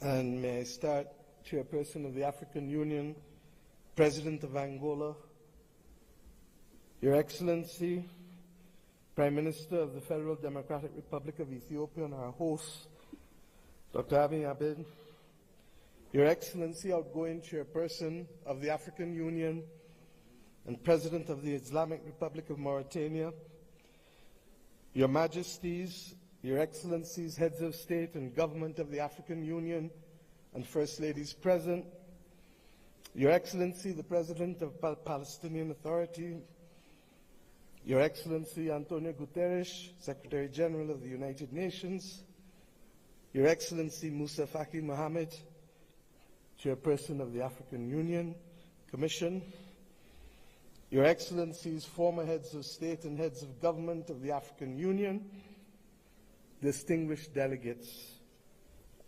ambassadors, and guests all. I stand here clothed in the spirit of the battles of Adwa, conscious that it was that battle within 24 hours that shook the confidence of the powers of Europe, but inspired the people of Africa and the children of the African diaspora that good would prevail over evil and light over darkness, but only in the context of our unity. I stand here conscious that it was that battle that forged the beginnings of Pan-Africanism that eventually led to the movement for independence and the destruction of the colonial powers to give us not full development and power, but the first steps of political independence. I stand here conscious and buffeted by the dreams and works of the great Pan-African pioneers, and conscious that as a children of the Caribbean, we have long dreamt for the moment of unity with our brothers and sisters of Africa, a division that was secured by those whose success and survival depended on separation of us rather than on the ability for us to act as one common people.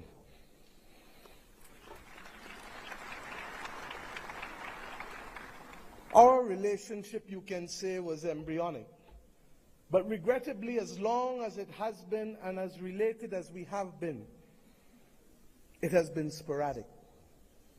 And it is up to us, as the children of independent states, to determine whether the history of separation shall be our future, or whether the spirit of Adwa can be our inspiration to confront the challenges of a new world.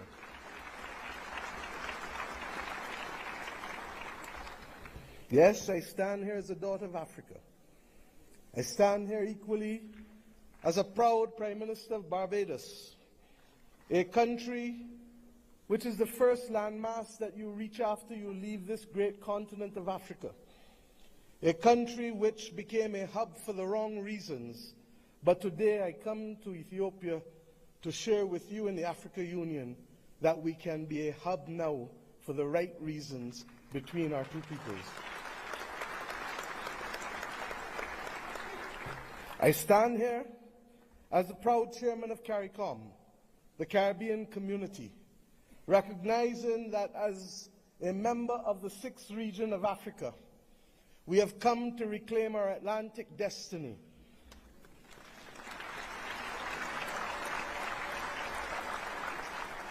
We have come to ensure that the very futures of our people are different and will not once again be determined by a middleman who will ensure that the Middle Passage is one that sees our people at the bottom of the ocean's floor of the Atlantic or in the fields of the plantations of the Caribbean, but instead that it will be a future that sees our people, hears our people, feels our people, and that will determine in future that it is we who shall forge the manner in which we cooperate, integrate, and invest, rather than simply being victims of a past history. I stand here equally as the chair of the V20, 70 countries across the world that are climate vulnerable, 40% of whom come from this great continent of Africa, recognizing that it is only through unity that we can confront the existential crisis of our generation, that of the climate crisis. The Secretary General of the United Nations has already laid out, ably so, many of the iniquities that we continue to face in spite of political independence. It was His Majesty Haile Selassie who popularized and told us that there shall be no first-class or second-class citizens, words popularized by Bob Marley, learnt by all of our people without appropriately recognizing the context in which he spoke and the mission which must be ours for generations until it is achieved.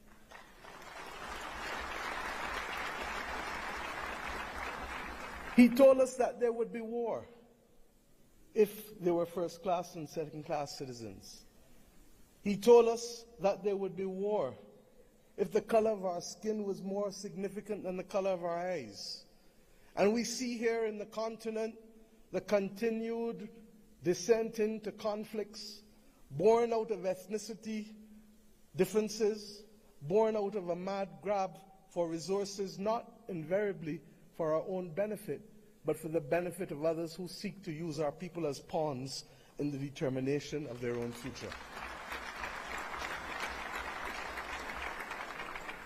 But we stand here as proud people, and we have enough among ourselves to know the difference between right and wrong, and to forge a future that is not for a few, but for the many. Indeed, as the world confronts the climate crisis, it is the poorest of the poor who remain the most vulnerable to floods and droughts and hurricanes. It is the poorest of the poor, and soon to be the middle of the middle, who will no longer be able to access insurance and therefore to be able to forge ahead with development if we do not make changes. We have examples of a partnership that have worked for us, not just from the spirit of Adwa and the conquest and the rise of the Pan-Africanist movement in our history, but within recent times. During the COVID-19 pandemic, it was the African Union, under the leadership then of President Ramaphosa, and with the assistance of Dr. Tedros of the WHO, that recognized that the Caribbean, which was being marginalized by denial of access to basic therapeutics, basic medical equipment, to vaccines, that we should not be left as pariahs on the global landscape, but that our brothers and sisters in Africa would bring us through the Africa Medical Supplies platform to be able to ensure that we could secure for our own people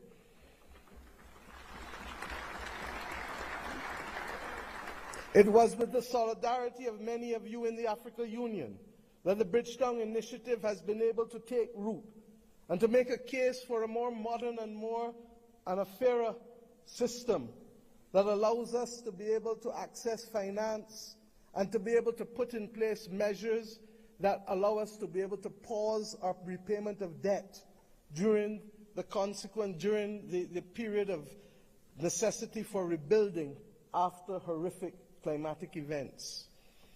We have seen how partnership helps us. We do not need any more evidence. What is required of us is to lead the way to peace, to prosperity, and to justice. And the reparations which we call for the international community to be able to recognize, first and foremost, with that which we ask from each of our children. Say sorry. Say sorry. And mean it.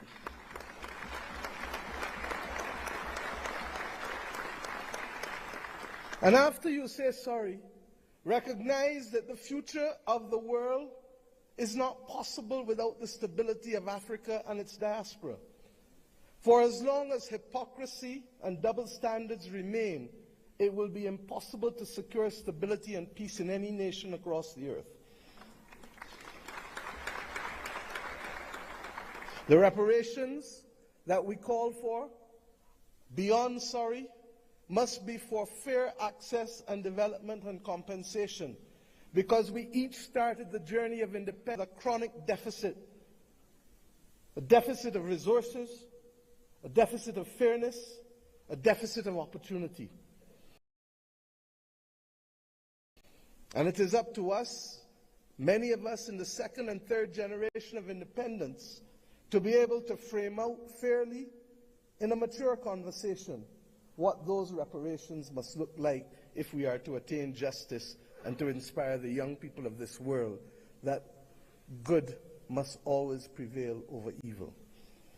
But it is not only the reparations that we ask from the international community, because we ourselves must repair the damage that was foisted on us.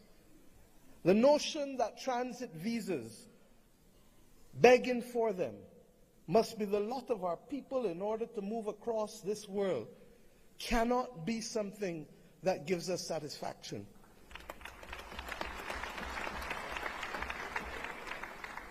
To go east and to go west, we are first forced to go north. It is not right. And it is not beyond the heads of government and heads of state, of the region, of the Caribbean community, and of the continent of Africa to determine that we must stop talking about, but simply do what is necessary to build the air bridges and sea bridges to guarantee that we control our destiny.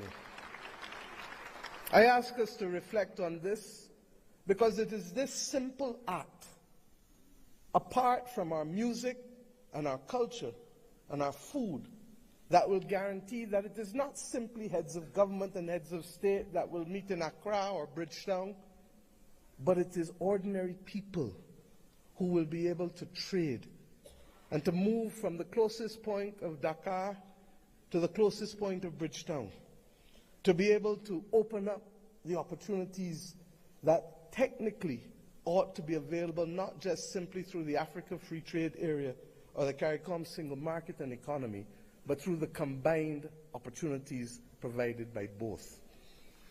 I ask us equally to recognize that in an era where AI is threatening to redefine what humanity can do and even if we can survive, that it is not ours to be the victims once again of technology as we were with gunpowder, but it is for us to help shape the future of the world, because more often than not it is Africa and its people who have brought the humanizing forces to bear on civilization.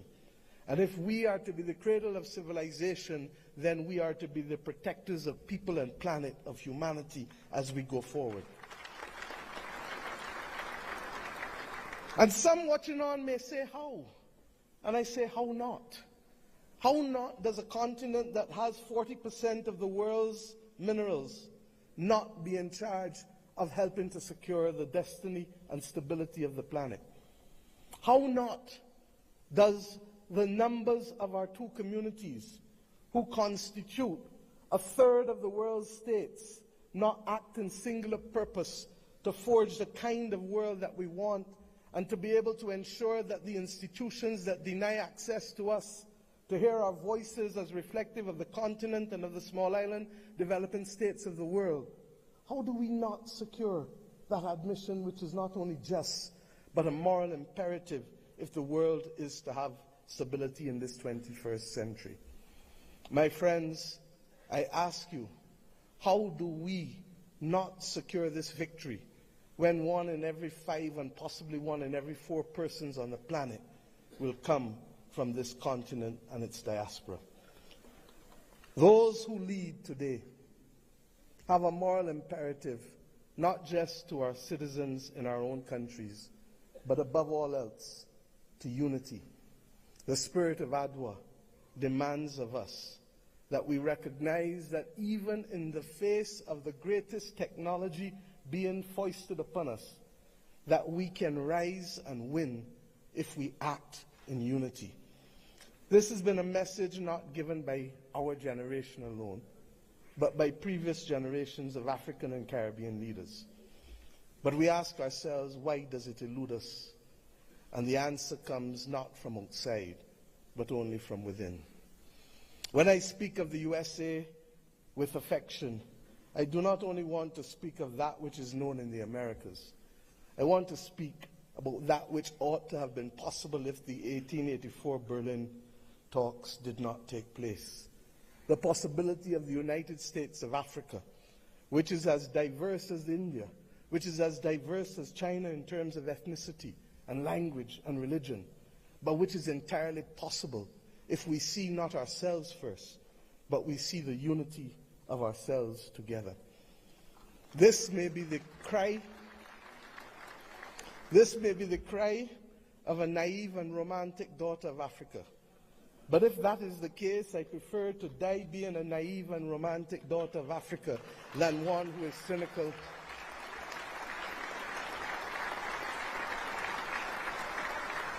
and one who is daunted by the actions and power of others. We know what it is to stand in unity with you to fight apartheid and to fight for the liberation of the peoples of Africa. For when President Castro stood to send people from his own country to southern Africa to free your people, it was in my own country that the planes refueled, ensuring that that battle was possible.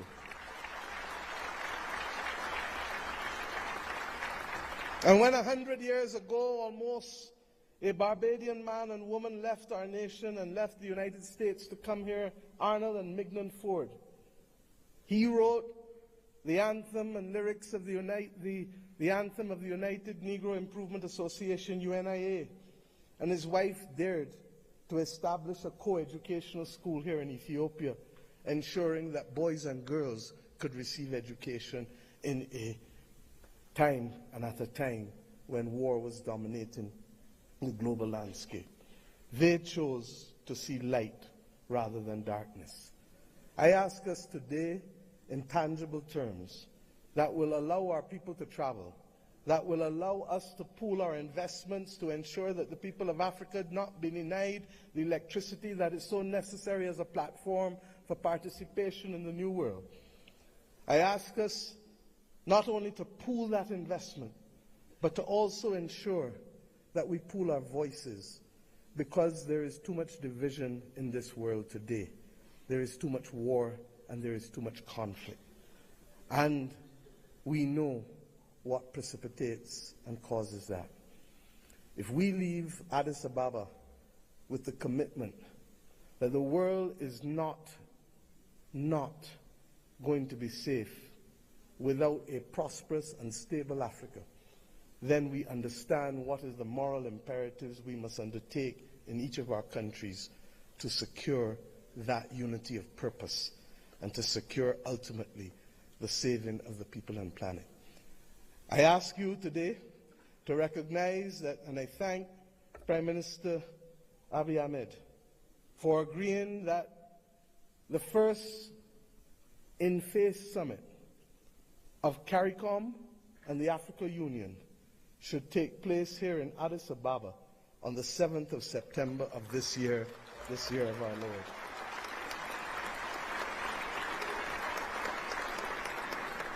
By that simple act, we build on the inaugural summit which took place virtually in 2021. But more importantly, we seek to regularize and to establish as a permanent point of interaction the unity of which I speak and call for. And I ask you as I leave this podium to recognize that we too in the Caribbean want to see you. Indeed, in my own country in Barbados, we will celebrate the Caribbean Festival of Arts, the 15th CariFesta, from August 22nd to August 31st. And we do so not only asking for those from Cuba and Bahamas in the north, to Venezuela, to Suriname and Guyana in the south, to Belize in the west and the Eastern Caribbean, to come together to express our commitment to each other creatively through food and fashion and music and dance and art and sculpture, and talk of philosophy, talk of religion, talk of who we are, talk of the future. I ask us to recognize that we celebrate this year our resilience, and that we do so not only asking the people of the Caribbean to come, but the people from whom we came here in Africa, in India, in China, and the continent to which we went, in particular, in Central America and Latin America. This is our moment to show the world that we were not simply apostrophes to the history and the modern history of humanity, but that truly we are the ones who can level the playing field and to create the opportunities that will allow the world to see people, hear people, and feel people and to value the planet and its biodiversity at the very time when it is greatest in crisis. Let us remove the scars of history and be firm craftsmen of our fate, recognizing that the only people who can stop us now are we, but ourselves. We have to emancipate ourselves from mental slavery and to build the future that our people want of us, and to give them that pride that is theirs.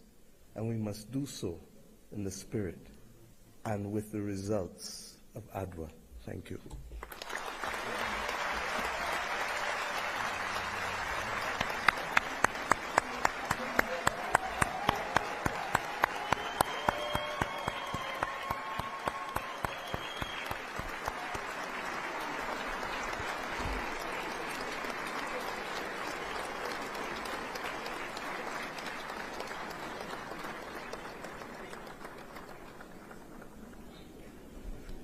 Thank you, Your Excellency, Prime Minister of Barbados, Chair of the Caribbean Community, CARICOM, for a global call for the African Union theme of year 2025.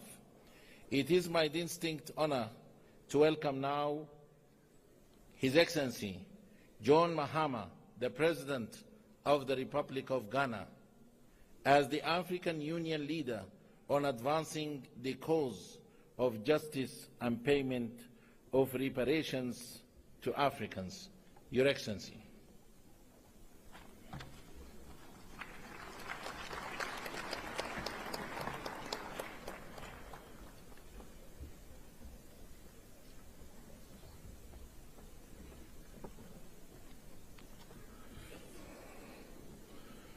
Thank you. Your Excellency, Chairman, President of Angola, Your Excellency, Prime Minister Abiy Ahmed of the Federal Democratic Republic of Ethiopia, Your Excellency, Chairperson of the African Union, and in the interest of time, may I just proceed on established protocol and say, Your Excellencies, my colleague, heads of state, distinguished citizens. It's a privilege to address this historic launch of the African Union theme of the year 2025, and I quote, "Justice for Africans and the people of African descent through reparations," unquote. This moment marks a significant milestone in our collective pursuit of justice, equity, and the long overdue recognition of the historical injustices that continue to shape the lives of Africans and the people of African descent worldwide. At the 37th Ordinary Session of the Assembly of the African Union in February 2024, our heads of state and government made a landmark decision to dedicate the year 2025 to the cause of reparatory justice. This decision underscores our collective commitment to addressing the historical injustices and their lingering consequences that have impacted generations of Africans and people of African descent.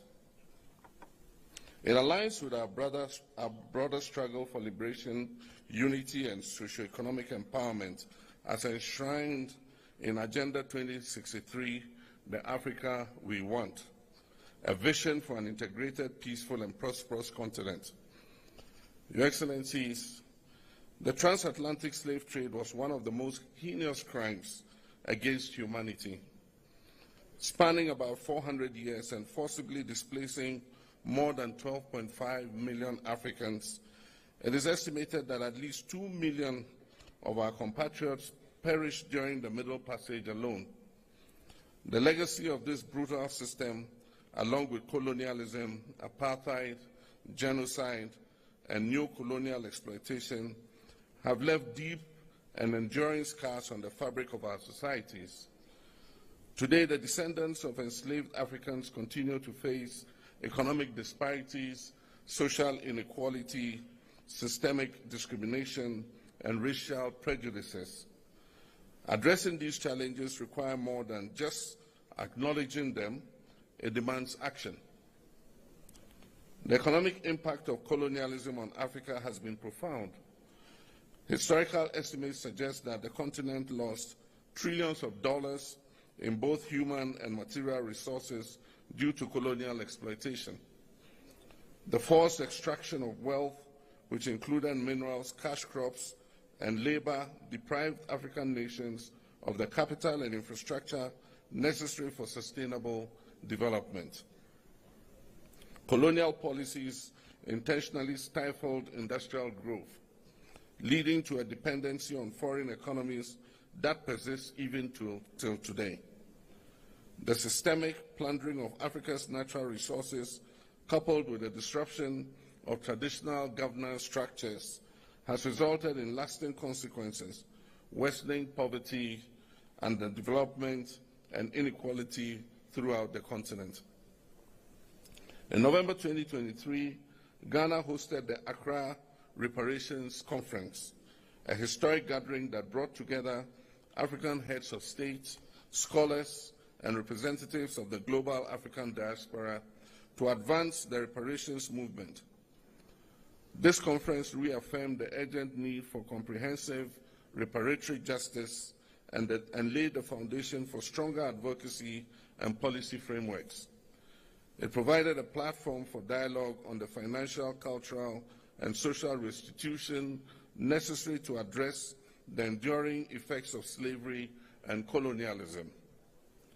The outcomes of this conference served as a guiding pillar for our collective efforts moving forward. The 2025 AU theme of the year is therefore a call to galvanize efforts towards reparatory justice. It is an appeal to ensure that the dignity, rights, and well-being of Africans and their descendants are fully restored. Reparations involves not only financial compensation, but also restitution, rehabilitation, and guarantees of non-repetition for the abuse of fellow human beings. It is also about truth-telling, historical accountability, and the restoration of agency to those who have been marginalized for centuries. Your Excellencies, ladies and gentlemen, the call for reparations, while including, extends beyond financial redress to encompass addressing structural inequalities, ensuring educational and economic opportunities, reclaiming cultural heritage, and amplifying the voice of Africa and the diaspora communities on the global stage. Achieving justice requires multi-stakeholder collaboration. Today's pre-launch event serves as a crucial platform for concertedly rolling out constructive consultation, dialogue, and partnership. We welcome the participation of AU member states, regional economic communities, the global African diaspora, civil society organizations, academia, the private sector, and international partners in this transformative endeavor. The African Union Commission, in collaboration with key partners, have developed a concept note and revised the roadmap to guide the implementation of the reparations agenda. This initiative will further the aspirations of Agenda 2063, fostering an Africa that is self-reliant, just, and inclusive. Through this launch, we seek to, among other things, mobilize political will and commitment towards reparatory justice and racial healing, present and discuss the roadmap for implementing the 2025 theme of the year, foster partnerships among AU member states, diaspora communities, and like-minded international allies, engage stakeholders in resource mobilization efforts to support reparations initiatives across Africa, elevate awareness and advocacy to ensure sustained engagement beyond 2025, encourage dialogue and knowledge sharing among experts, policymakers, historians, and affected communities, and finally, to ensure an end to the culture of silence and denial on racism and colonialism. Your Excellency, the work ahead requires a unified voice, a clear strategy, and unyielding commitment. Today, we reaffirm our commitment to working together to develop policies and frameworks that will support reparation efforts across Africa and beyond. We must continue to advocate for stronger legal and institutional mechanisms at the national, regional, and international levels to ensure that reparatory justice for the historical trauma inflicted on global Africa is not just a conversation, but a reality. Your Excellencies, ladies and gentlemen, to conclude, I wish to express Ghana's unwavering support for this critical initiative. Let us seize this moment with the determination it deserves as we work together towards a future that is fair, that is just, and equitable for all Africans and people of African descent, and by natural extension, the uplifting of all humanity. I thank you.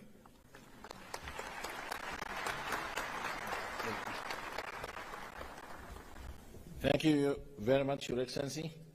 Allow me now, Excellencies, ladies and gentlemen, to move to the family photo while calling the rest of the respective delegates to remain in their seats. Remain in their seats, please, to ensure the smooth organization of the family photo. Allow me this time to call Excellencies and Honorable Heads of States and delegates in an organized manner to proceed to the photo session location. Allow me now to start by calling distinguished presidents from Liberia, Libya, Madagascar, and Malawi. Please follow our protocol team to the family photo. There is only one door open for the family photo, which is gate number 5. Please, protocol teams, lead our leaders to the family photo. And then the second row, please, distinguished presidents and heads of states from Cape Verde, Cameroon, Central African Republic, Chad, Comoros, Congo, Cote d'Ivoire, Democratic Republic of Congo, Djibouti, Egypt, Equatorial Guinea, Eritrea, Swatini, the Gambia, Ghana, Guinea-Bissau, Kenya, and Lesotho. Please follow our protocol team to the family photo. Excellencies, presidents and heads of delegations from Sierra Leone, Somalia, South Africa, South Sudan, Tanzania, Togo, Tunisia, Uganda, Zambia, Zimbabwe, Algeria, Benin, Botswana, and Burundi. Please follow our protocol team to the photo session location. Honorable presidents and heads of delegations from Mauritania, Mauritius, Morocco, Mozambique, Namibia, Nigeria, Rwanda, Sahrawi Republic, Sao Tome and Prince, Senegal, Seychelles, please follow our protocol team. Excellency Prime Minister of Barbados. They went? Okay.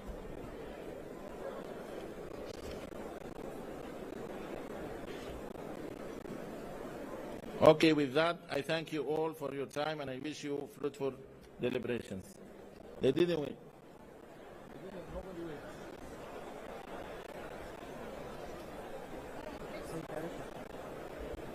Yes.